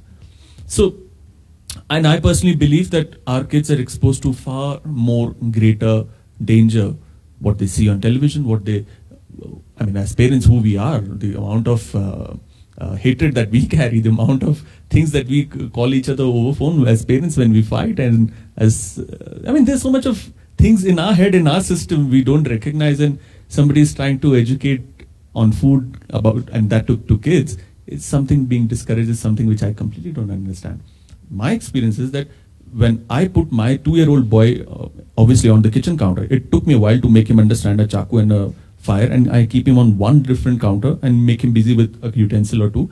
When I cook for him, he always eats because he's seen the process. And if me and my wife, we try and feed him, we keep running after him for an hour. He just wouldn't eat. So we have got him into the habit of eating. And slowly, gradually, I think, we need to put this message across to kids that, look, you need to honor food.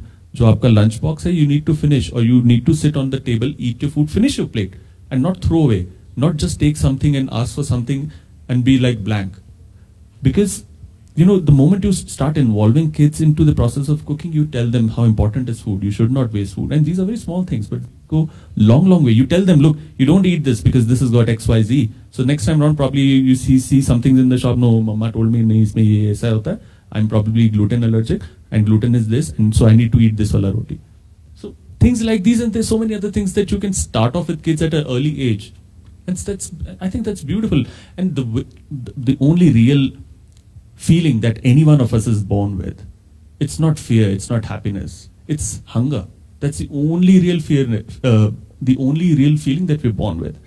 We die with a lot of feelings, but if somebody can satisfy that feeling, if somebody can share that feeling, that's the best bond that you can have, whether it's with your kid, whether it's with your elders, whether it's your friends, your family, someone you love, your boss, anyone.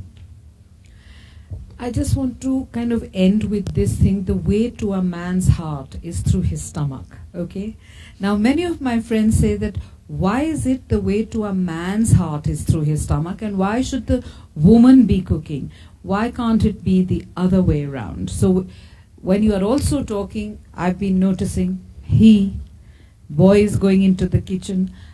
In your whole a kind of experience as a chef, there are more men chefs who are known. Some of the best chefs in the world are men. But yet every time it's said, the way my mum makes the biryani or the way my mother made the roast, nobody can beat it. What is this little kind of, how should I say, this gender bias coming into the culture of food? I think it's got to do with the way we are. And not getting into too many nitty-gritties, because I've done a thorough research on this, and my next book is going to be about men and men can't cook, it's called, and it's a complete fun book. But a thought from there is that, if it's about going to the moon that gets the bacon home, so be it. So if it's for a guy to cook, gets the dough home, he gets his moolah, that runs his out, so he cooks. That's why you see a lot of men as chefs in professional kitchens. But it has always been, and around the world it has been, that the women always is the bread maker, the man is the bread earner. And that's been following, and that's changing as well, but at a very slow pace. And it has its own reasons, and some really weird reasons. So I think women are more smarter, that they cook at home, they control a lot of things. If men were to cook, I mean, the way my father cooks, my mummy says, कि यार अभी आपने एक चीज बनाई है, पूरी kitchen हिलाई हुई है, who's gonna do that? He would just cook his mutton. He wouldn't bother to cook vegetables clean. Somebody will do it. Mom will do it. Some will do it. Somebody will do it. So I think women are more, over the ages, have become experts at handling the kitchen. And controlling the kitchen means controlling the house, controlling the budget, controlling everything. And they do it in a better way, I think.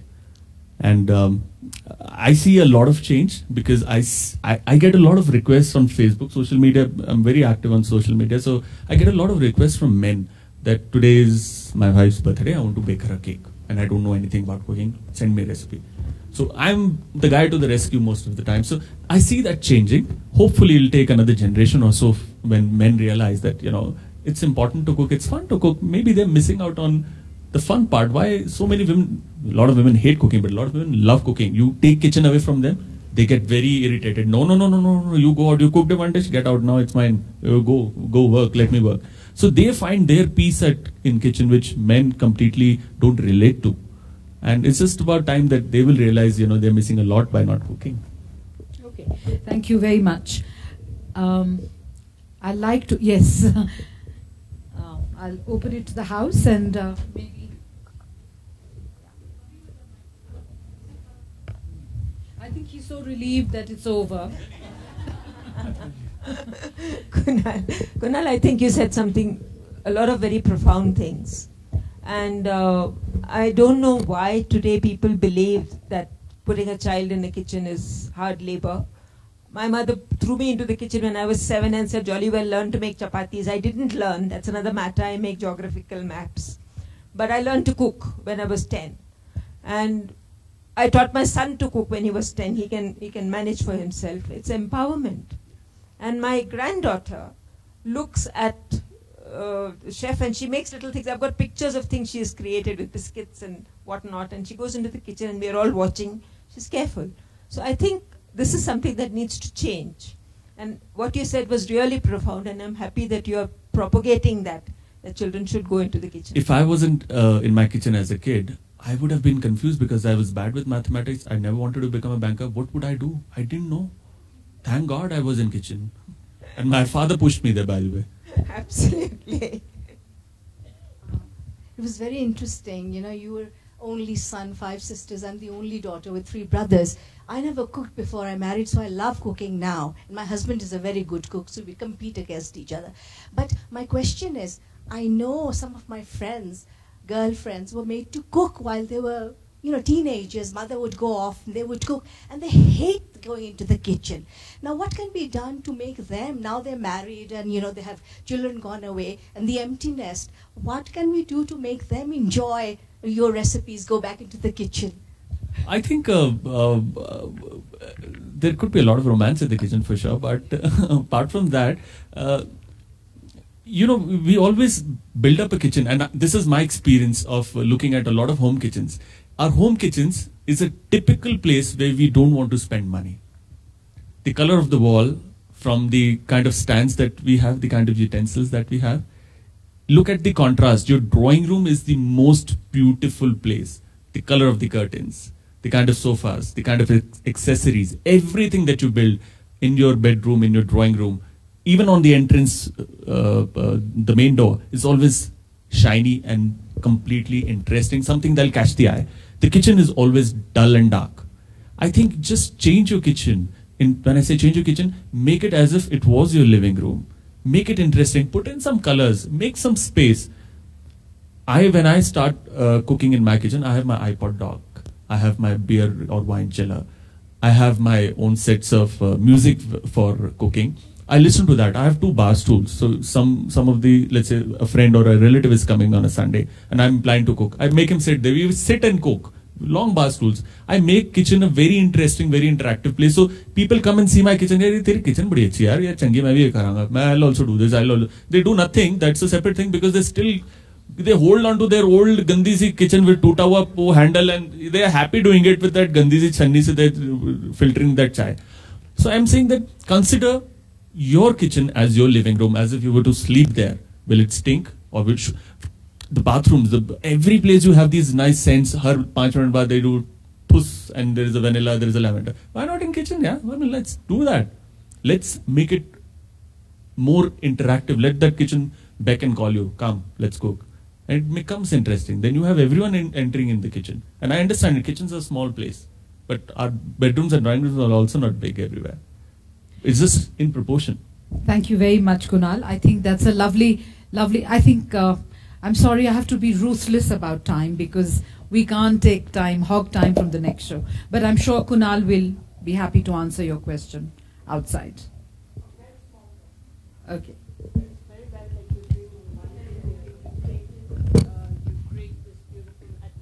In the kitchen. It's one thing to cook, but who cleans up, sir? Do it together. Have to do it together. I think a couple of years back, me and my wife, on one special Diwali, there are a lot of people that had come to the house. And the very expensive crockery that my mom pulls only when somebody's coming. Otherwise, we dare not touch it.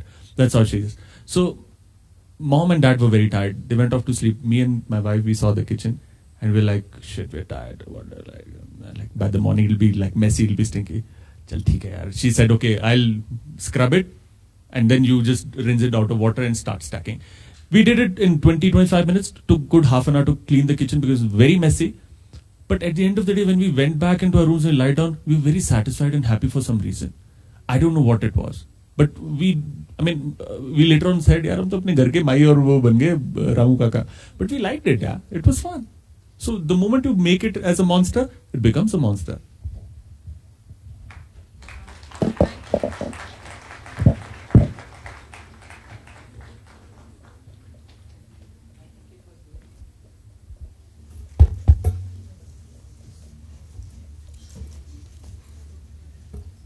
Thank you, Kunal and Alka.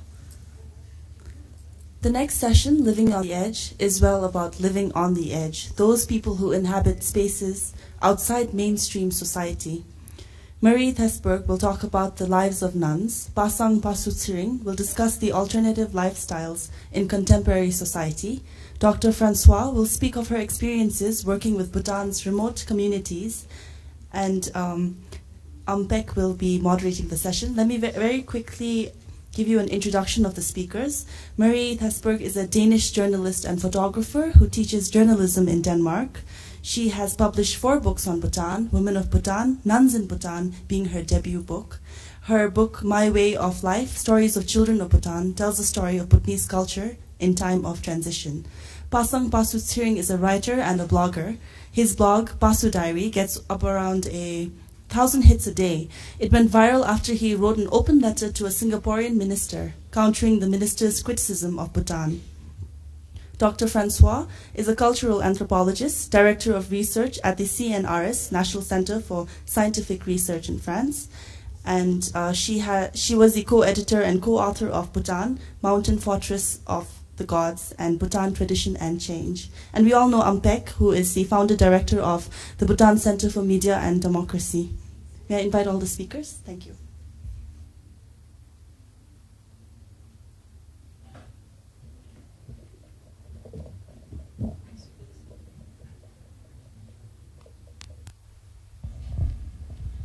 Thank you very much, Sidin.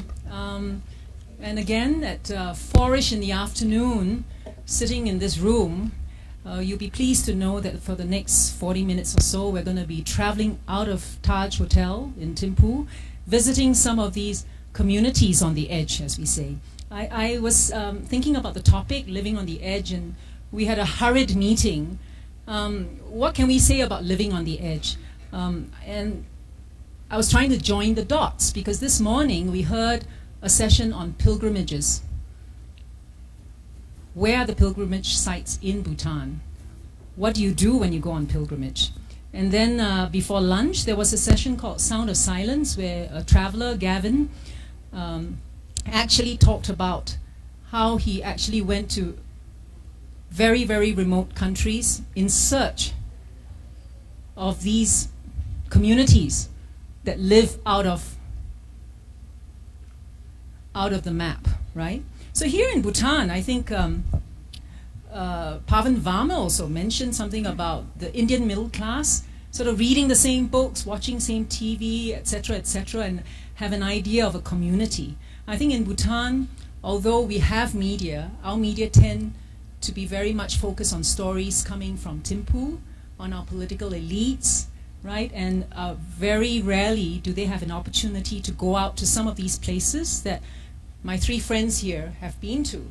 So we're going to spend a little time asking them to share with us their stories, right? We'd like to begin by asking Francois Pomeray, who is a long-time resident in Bhutan, an academic and an anthropologist who actually has been studying many, many interesting communities. And one of them in 2012 was in Lower King, you know, in a very remote part of Bhutan, and she had the honor and privilege of going there before the road reached there. So Francoise, would you tell us a little bit about the people you met?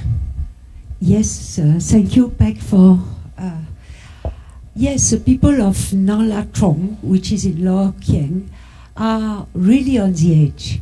They are on the edge in different ways. They are on the edge because they are so far geographically from anywhere. Before the road, in 2012, with my team from ILCS, we took 4 days walk from Shemgang to go down, and you go down south, almost on the edge of the Manas Park. So we are where the mountain of Bhutan stops and where the plain starts. So we are on the edge geographically. They are also on the edge economically. Because of their remoteness, they have been essentially living off the land, and oranges have been recently an interesting income for them, but they still had to carry them on horses till the border.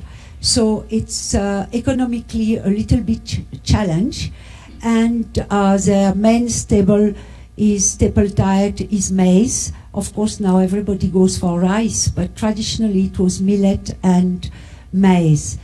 And culturally, they are very interesting. I have studied their myth, and they come probably from 2 different sections of the Bhutanese society.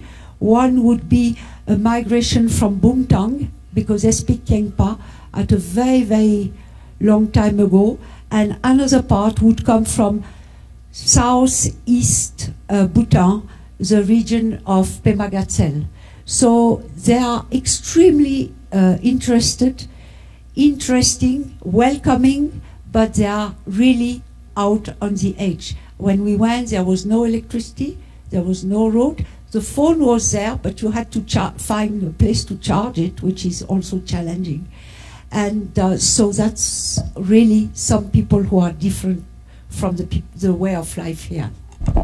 Thank you, and I'm glad you're able to share this, because we have some young students at the back, probably, right, the students from Thimphu Primary School. I think a lot of us grow up in Thimphu, and we think that all of Bhutan is Thimphu. And for our visitors who fly in from Paro in a jet plane and drive on that nice highway, we think life in Bhutan is like this. But I always say real Bhutan begins when we head out of the capital towards many of these communities. So the next person we'd like to hear from is actually Pasu, who is a teacher and a blogger. And as you heard, he has a very popular blog site. And Pasu has also been encouraging his young students to share their stories, because it's so important for young people to be able to talk about what they like, what they care about. So Pasu, would you talk a bit about how blogging and technology today actually permits people who are not necessarily in the urban space to be able to connect? Thank you, ma'am. I've been blogging for about 8 years now, and the intensity increased 5 years ago. And I've realized that blogging can be used as a very good platform to tell stories from outside of Thimphu. And of course, many of you who are connected to me through my blog or through Facebook would think that if I do have a job, because you always see me online. But let me tell you, I do not blog or be on Facebook during my day job. I sleep very less because I think sleeping is such a waste of time. So sometimes you will see my blog posts are done 5 a.m. in the morning because blogging drives me. So, of course, nobody wants to listen to a school teacher. But you see, even Mountain Echoes invited a teacher here, perhaps for the first time. That's because I chose to tell stories, and perhaps they found me out. And I would like to urge so many inspiring teachers and so many people who live on the edge, outside Thimphu, outside the focus of mainstream media, to tell your own stories. Write, blog, because there are a lot of people, there are a lot of stories, everybody is busy. If you don't tell your story, nobody is going to find you out. So you have to sometimes, like I always say, block your own trumpet. And there are a lot of people who do a lot of amazing things, but for some reasons they choose not to write about it or tell about it. And I personally find this humble act very selfish, because Bhutan is a very young country in terms of a lot of things, and we need a lot of examples. And every story you tell, every ordinary story you tell can inspire a lot of people. And I'm thinking if a lot of people could join me and help each other in telling your story. If you don't have a story of your own, then perhaps you tell stories of people around you. Thank you, ma'am. Thank you, Pasu.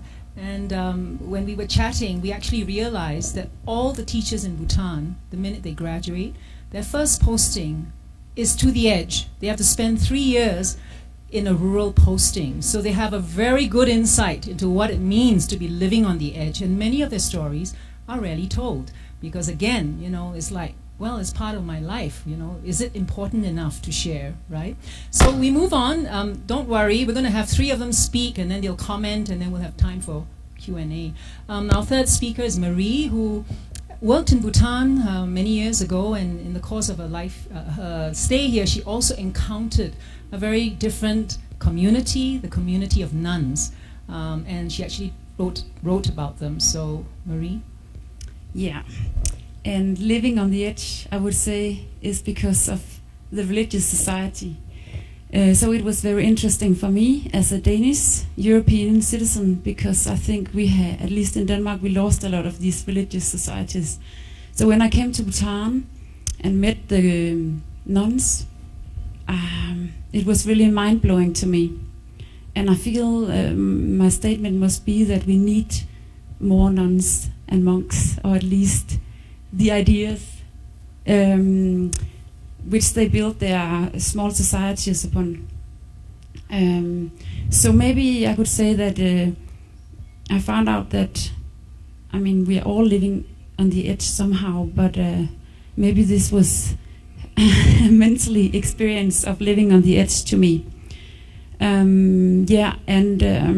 It was mind-blowing in the sense that the whole religious nunneries and communities just had a total different focus than the lives we normally live.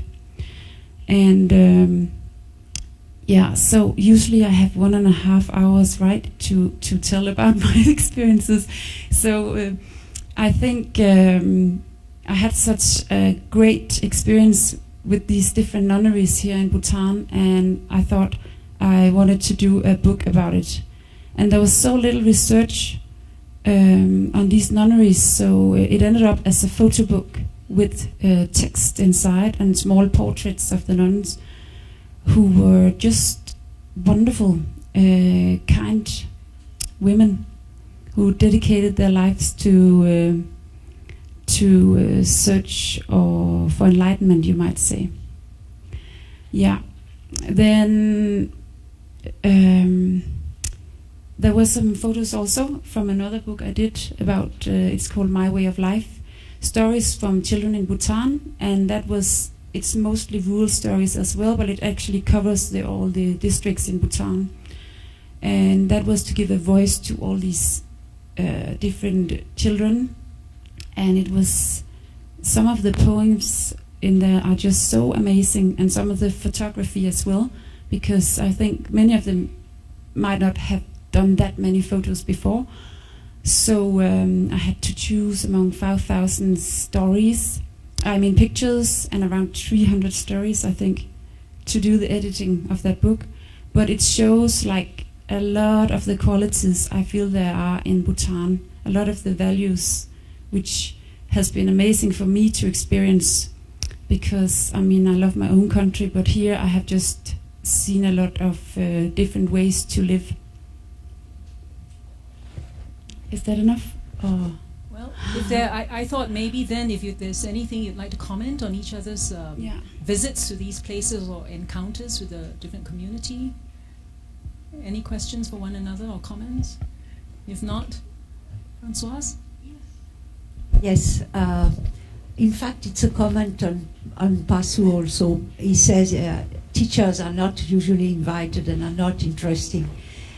In fact, when I went to Nalatong, to this community, I was totally in awe and impressed by the teachers there. And I would like to pay homage to all the teachers who are in very remote, difficult conditions. And thank you for clapping for them. They are absolutely living in terrible, terrible conditions, which they accept absolutely normally, and their main resolve is to bring up the children and give them good education.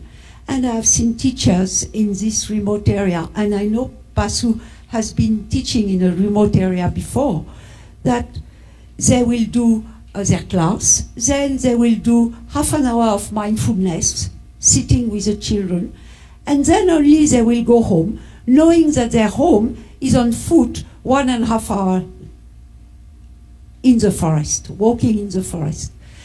Food, rice, dal, dal, rice, rice, dal, and so on, 365 days. Book, very difficult, and so many problems, and still they are totally committed. So I would like to say that from my heart. Pasu, you know, a quick question. When I looked at his blog just the day before, Pasu actually took his students out from Wangdi, which is a 2-hour drive from Thimphu. He took his students to a village, and they actually wanted to collect village artifacts or village whatever they have to offer to set up a little museum, interestingly, for his school.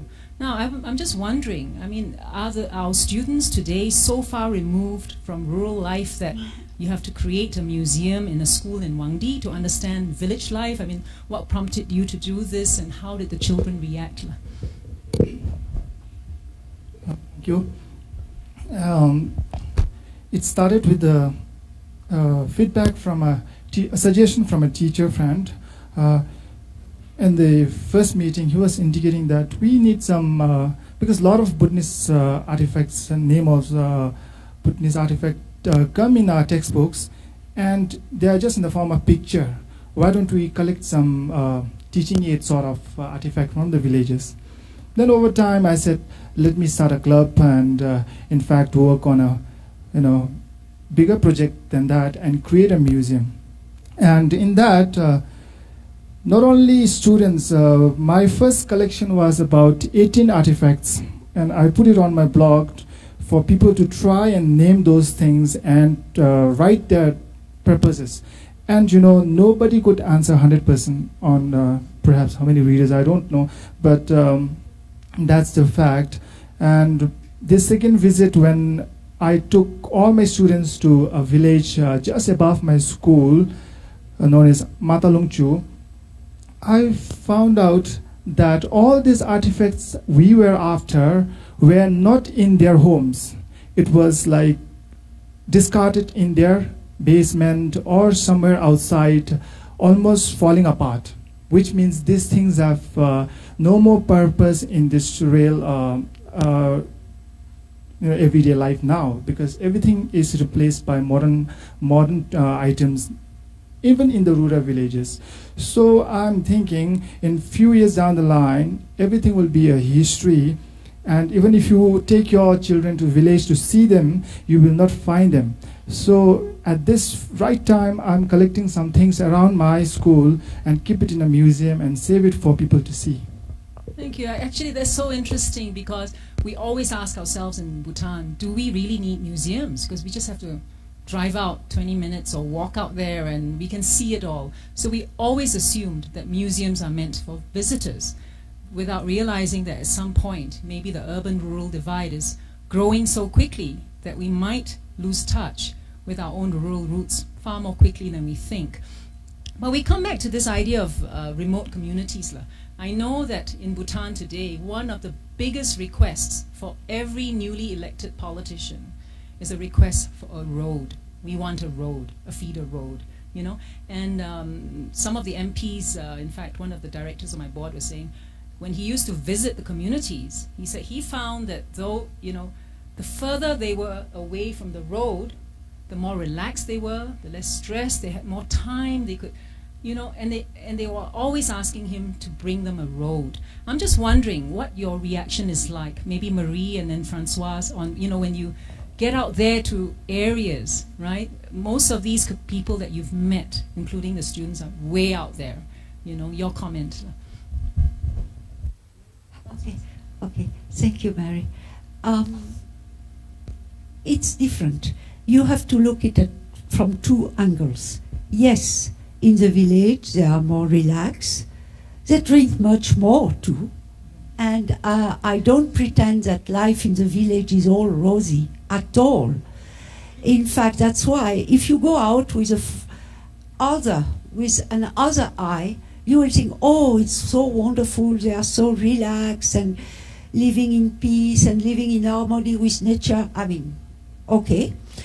But if you look at the reality, the children have to walk 1.5 hours through jungle one way to go to school.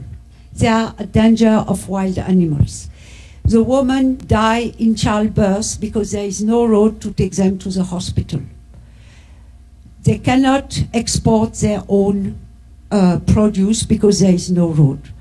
In summer, the monsoon in this area in the south, the water, the rivers are so high that you are literally locked on your mountain and you can't go. So if you are sick, you die or you survive, but there is no. So I can really understand why they need a road. And I would be careful of not romanticizing, I don't know if I pronounce it correctly, the idea of village life. It's tough. It's tough. And that's what I have to say. Thank you. Marie, by the way, has just come back from a 12-hour journey from central Bhutan to Thimphu yesterday. Yeah. So she knows about the road. And we went to a nunnery also, just for a short visit, and they got a new road too. Yeah. So, so I agree with you. Yeah. And I think it's difficult to expand that further. Yeah. Any other comments on anything before we have a few minutes? So if there are any questions or comments or people who want to contribute, some stories? Yes.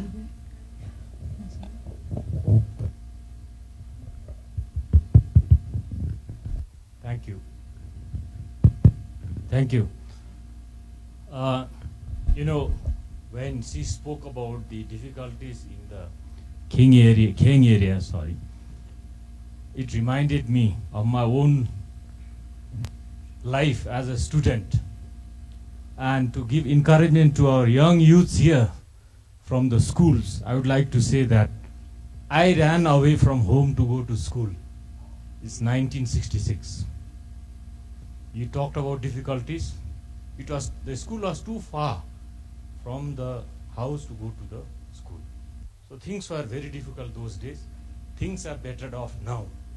You know, the question that I wanted to ask, since both of you here have gone to deeper parts of our country, what should be the first priority when you go for development of the country? So this is my question. Thank you.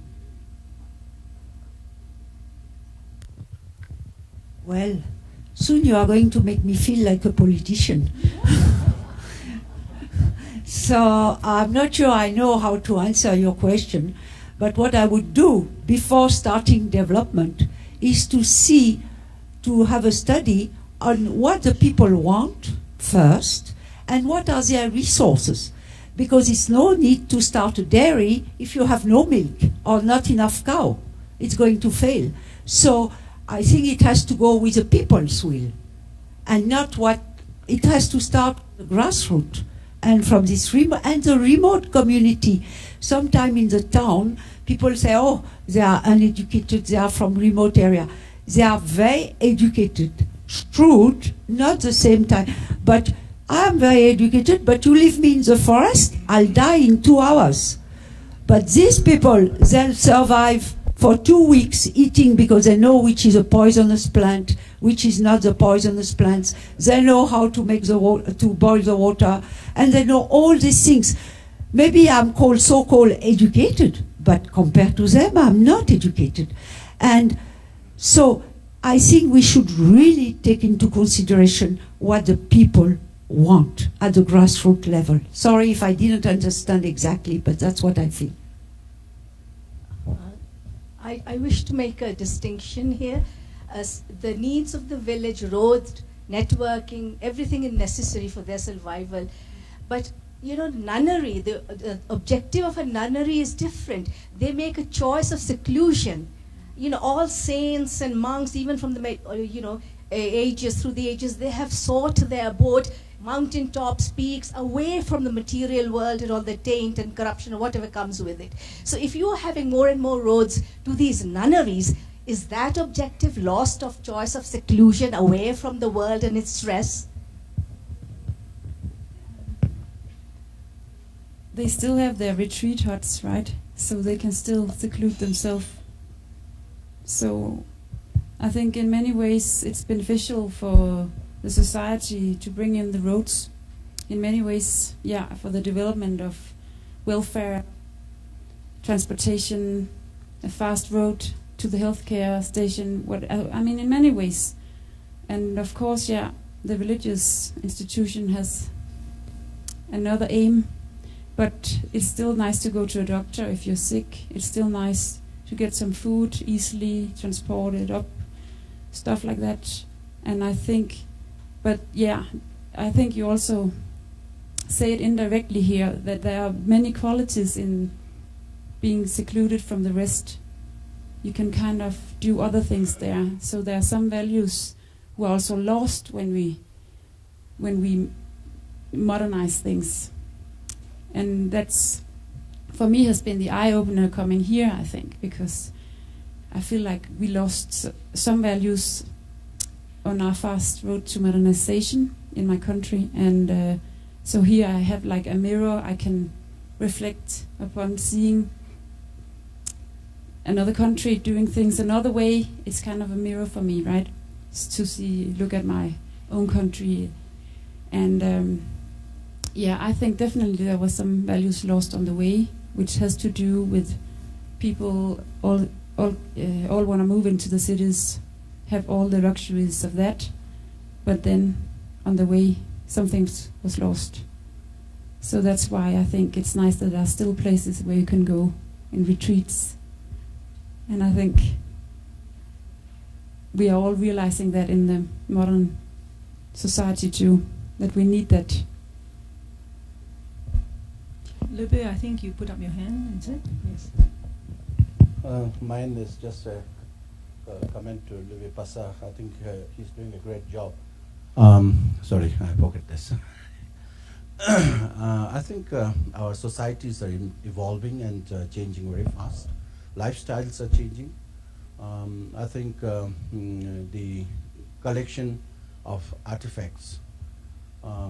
Yes, at one point of time we thought every village is a museum by itself, but then the lifestyle is changing with the change of technology. So the idea of collecting these artifacts and then naming them and then educating our children makes so much of sense, because it's not just knowing what prevailed in the villages, but also to get back to our traditional technology. For example, if you see a plow, made of wooden sort of thing, which is now substituted by mechanized tractors. Children do not, many children do not know. I'm recently told that a child, 5-year child, was taken to a village by her grandparents, and when the child saw somebody in the village milking the cow, the child refused to drink the milk. So see, here is a very interesting thing, because the child never knew that the milk comes from a cow. So I think we have to connect, because Bhutan as a country which places so much of affinity to our tradition and culture, which is identity. And this is Bhutan's strength, I suppose, more than anything else. You know, even if Bhutan grows into a very economic power, I don't think Bhutan will ever be known by that identity. But the way Bhutanese do, the way Bhutanese speak, the way Bhutanese think, I think that is our identity. And then we must not lose sight of what's happening at the moment and what had happened in the past. That knowledge is very important. I think, Basa sir, I really admire your work, and you must keep on doing this one. And then I think we should learn from what you are doing so that our children do not miss. Even this is going to be missed out of history soon if we are not able to take care of these things. Thank you. Thank you so much.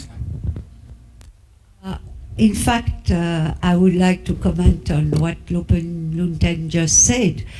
And it refers to Pasang about the utensil, which are now all discarded. And in the village, it's very difficult to get clay pots to cook. Nobody cooks. And I cook here my Bhutanese dishes in clay pots, which I bought at Tarayana Fair. And the food tastes so much better than in aluminium pot. I cannot tell you, it's such a difference. But at the same time, because I'm supposed again to be living in town and be modern and be educated, everybody laughs at me. Why you are cooking in this old clay pot, you know? Because it is better, but at the same time it reminds you of the tradition, you know, and I think it is also up to us in the town to be proud of things so that were discarded, but also we should bring it back somehow. Of course, I will confess, after the food session, cleaning a clay pot is really difficult. Okay, on this idea of connection that Lebe brought up about youngsters, youth today being a little disconnected from their rural roots or rural families, Pasu was just telling us about a friend of his who was trying to start up a kind of a friendship camp between rural and urban children. And I know that we also have initiatives here in Thimphu where a primary school here in Thimphu actually once a year goes way out east, I think, you know, to visit a remote east school, and they come here. So could you tell us a bit about what this initiative is to connect children from urban and rural areas?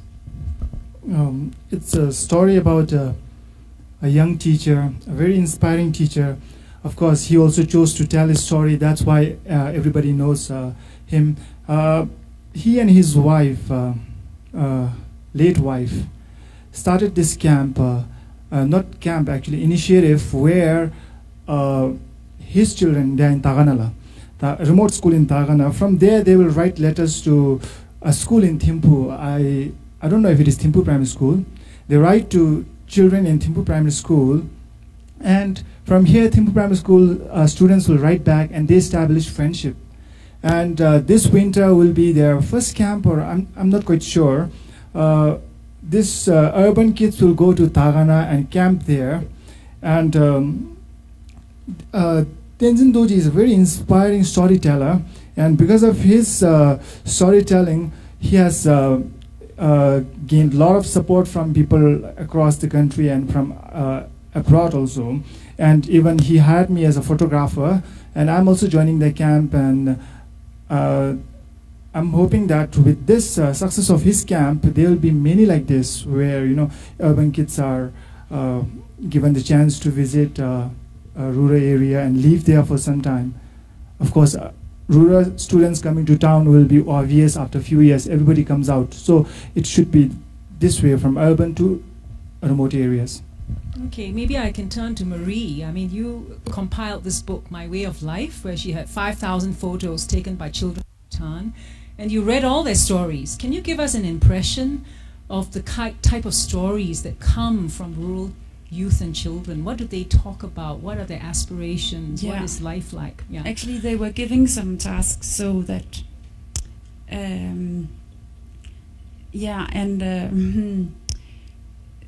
there was a sense of feeling for the community that was very clear, that they wanted to educate themselves, train themselves, and then come back and do something good for the community. Which, I mean, I think is quite Bhutanese in a way compared to Denmark, where you don't expect to find this. And then they had a really nice feeling of the family and friends was of high importance to them. And there was also a lot of praising of the country and the king and more things like that, which I'm sure they learn in school. And then there was a lot of, when I asked them to write about what you want to do with your future, it was more like almost everyone had a sense of feeling for others and the community, which was very touching compared to a more selfish kind of culture, which I would say.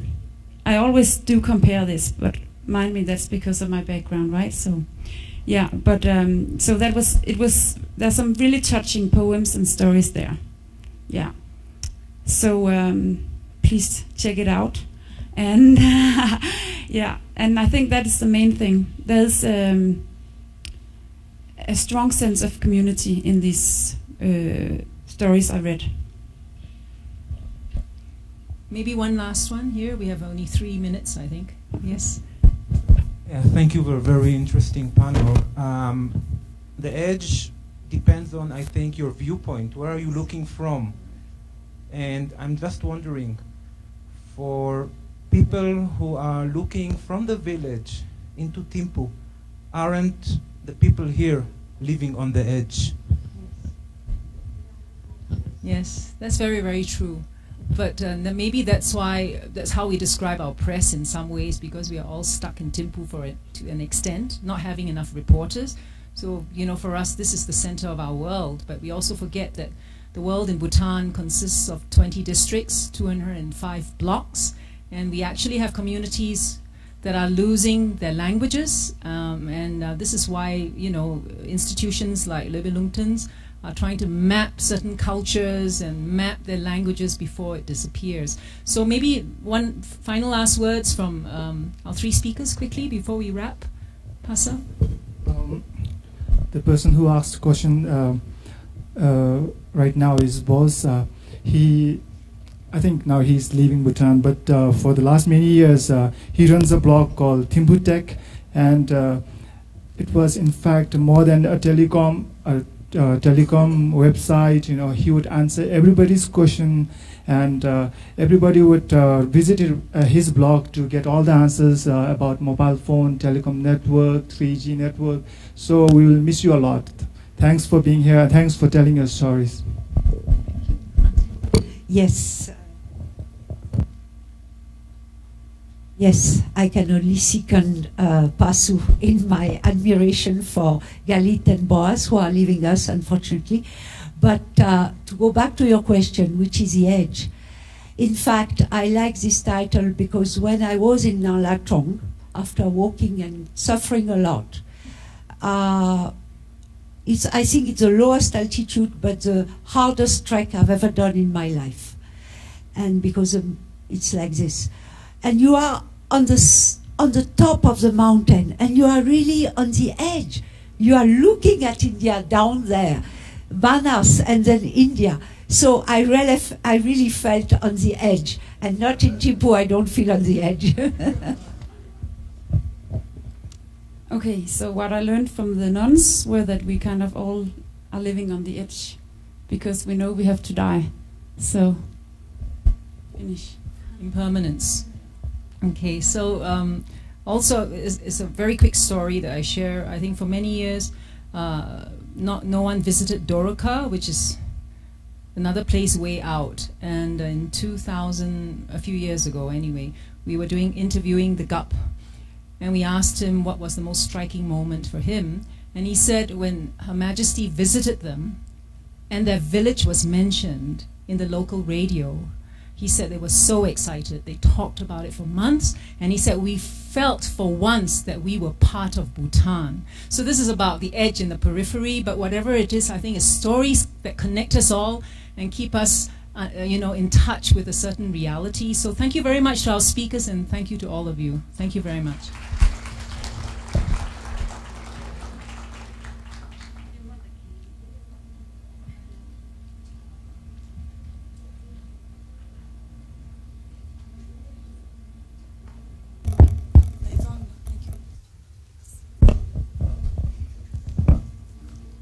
Thank you very much. We have the very last session, a very special session, because we have a guest. Just to tell you a little bit about our guest. He is a student, and he is a reader, a writer, and also a blogger. I'd like to read something that I read right now from his blog. It's titled, "What Makes an Ending Good or Unsatisfying?" Bittersweet endings give you a life lesson that not everything turns out happy in the end. But even despite that, the world and the general concept of life is beautiful. He also likes to review movies and books, and there's a review for Frozen. I'm just going to read you one line. "Nowadays, Frozen is the new Cinderella. Every kid cannot shut up about it. How awesome it is. But for me personally, I couldn't give two jacks about it." I'd like to invite Singye Namgyal, who's a 10-year-old 6th grader who loves to read, write, and blog.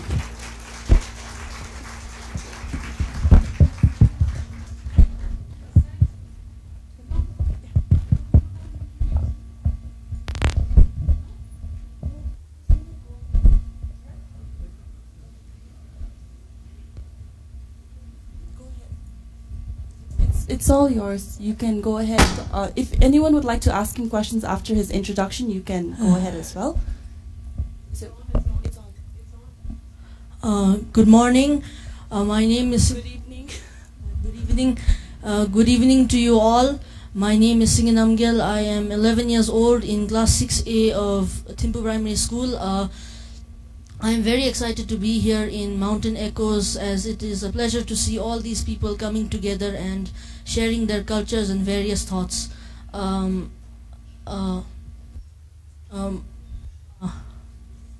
Writing is a big part of my life, and seeing so many people here who have already achieved the goal of becoming a fully fledged author is a wonder to me. And I would like to thank the people for inviting me here. My passion for writing started when I was 5 or 6 years old, and I think that at that time I was very interested in the little animal books that describe animals with just their names, which I was very interested in. And once I started reading them, my grandmother said that I would, since she said that I had a creative mind, she told me to write my own stories. And after a while I started writing on a few pieces of paper and stapling them together to make my own short books. And after I forced my family to read them, they said that I should also start reading books to get more ideas on more creative books. And as I grew up, I started typing on the laptop, and nowadays it's my personal hobby to write on the laptop, and not just stories, but in general, whatever I want to write, it's always there on my laptop. And most of the files on my laptop, they aren't actually stories, but more or less short slips from my thoughts. Some of them are even fan fictions that I wrote just to change a set of events from some movies or books that had a set of events that I didn't generally prefer. And nowadays I have also started a blog. Actually, I started it 2 or 3 years ago, but it was hacked, and all the files were deleted. And I think I cried to my father and was not willing to rewrite the blog for 6 months. And after I looked at the internet, and I think I saw a few reviews of a few movies like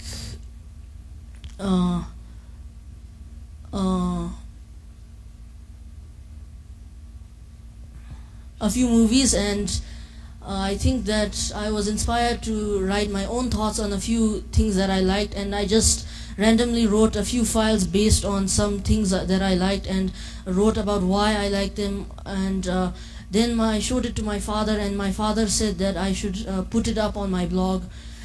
So today I've started a blog called restarted the blog called singy.bt, and now it's filled with reviews on several pieces of medium, such as television shows, movies, books, etc. And I just love simply writing about my thoughts on them. And nowadays I also write discussions on things such as endings or whatever the sort that requires to think. And so just a few days, actually to be honest, I never knew about Mountain Echoes until I was asked to write the essay a few days ago, and at first I actually thought that I was supposed to write about actual echoes in the mountains, but then my mother explained to me that Mountain Echoes was a festival, literary festival held by Bhutan, and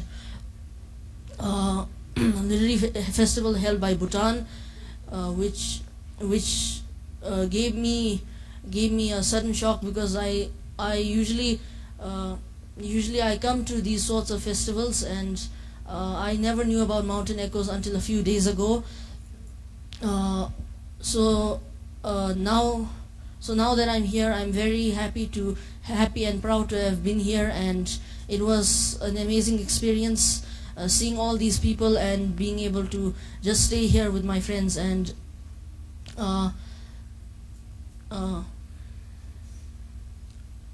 Mountain Echoes is certainly one of the most enjoyable festivals I've ever been to, and I hope to visit more of it in the future. Thank you, and Tashi.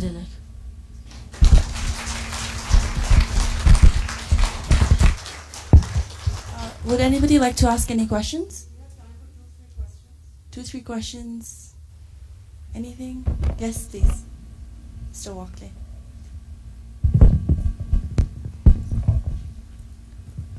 Congratulations, Singye. You have done very well. And can you explain in your own words what do you mean by creativity? Thank you.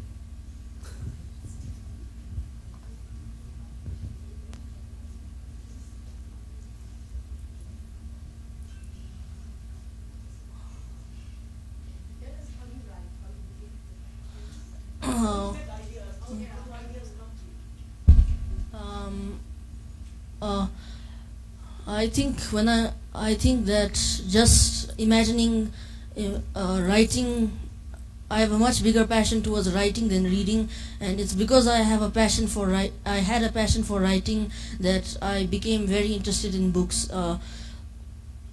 Generally, I prefer to not. I prefer to not read the very thick books, because I am a child, and as you know, children don't have much interest towards things that involve politics or anything regarding that subject matter. But I've always been interested in things like fantasy, or generally anything that involves fiction or making my own characters, and I just enjoy thinking about these events in my mind, and just imagining what will happen in the end or what will happen in the beginning. When I was 6 or 7 years old, I used to write stories based on Bhutanese folk tales, and now I focus more on modern. Now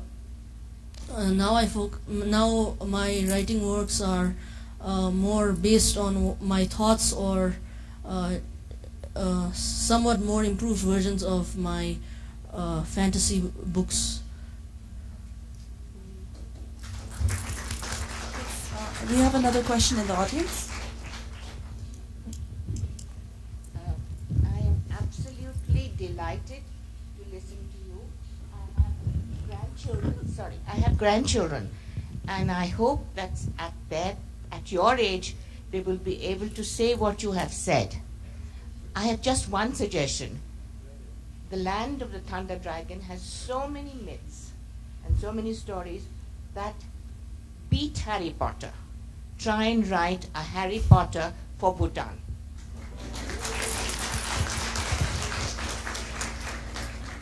Just think and see what you can do and bring a Bhutanese magic person, a young man who fights evil in today's world.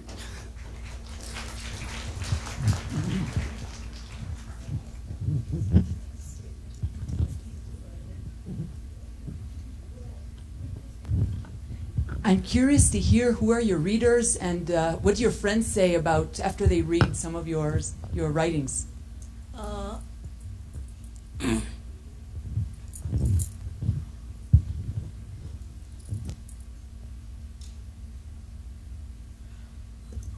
I don't.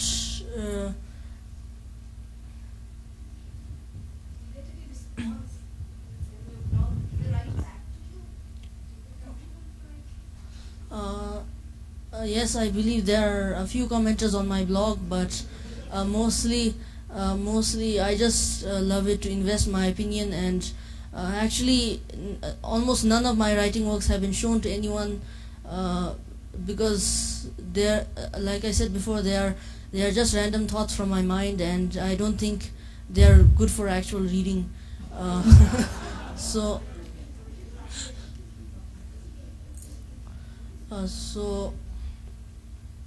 if I could just jump in, I actually managed to read one of the comments, and someone actually said, "I can't believe you're 10 years old, but you need to make your writing a little shorter," because he talks about one movie and he goes on and on and on, and it's very interesting actually. Yes, you definitely need to check it out. It's www.singay.pt, right? Yes. And Singay, would you like to say anything else as a closing remark? Keep writing, or please check out my blog or anything like that.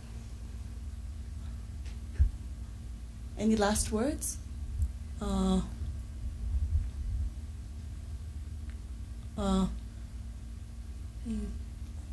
think you have one more question, I'm just not a question. I'm just amazed.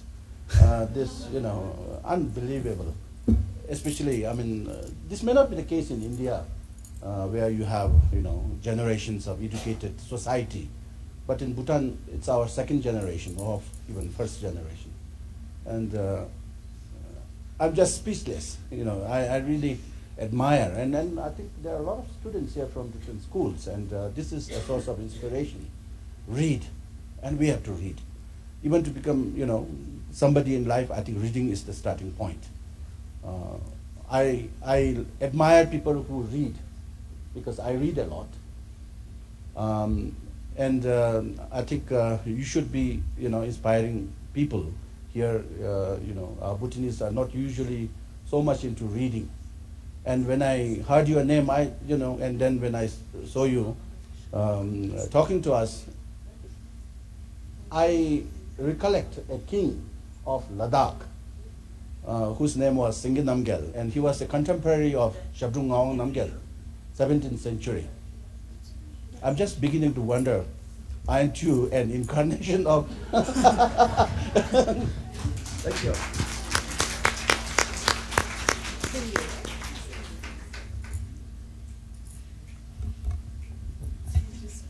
Do you want to say something? May I say something to you?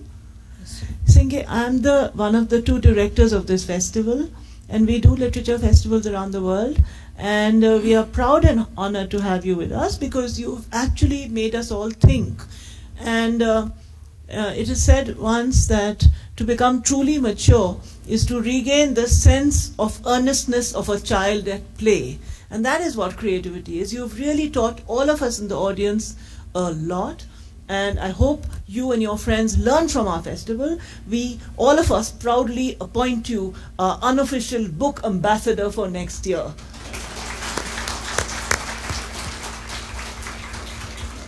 And I hope we have such book ambassadors building up across Bhutan. And another round of applause for books, for reading, writing, and this young gentleman. Get out.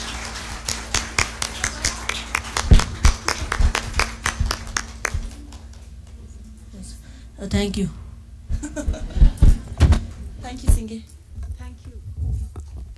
Okay, thank you to all participants and guests. We hope to see you tomorrow as well for the very last day of Mountain Echoes. And we have a very interesting sessions, the poetic imagination, and I'm sure you already have the booklet, so I'm not going to bore you. Good night and see you tomorrow.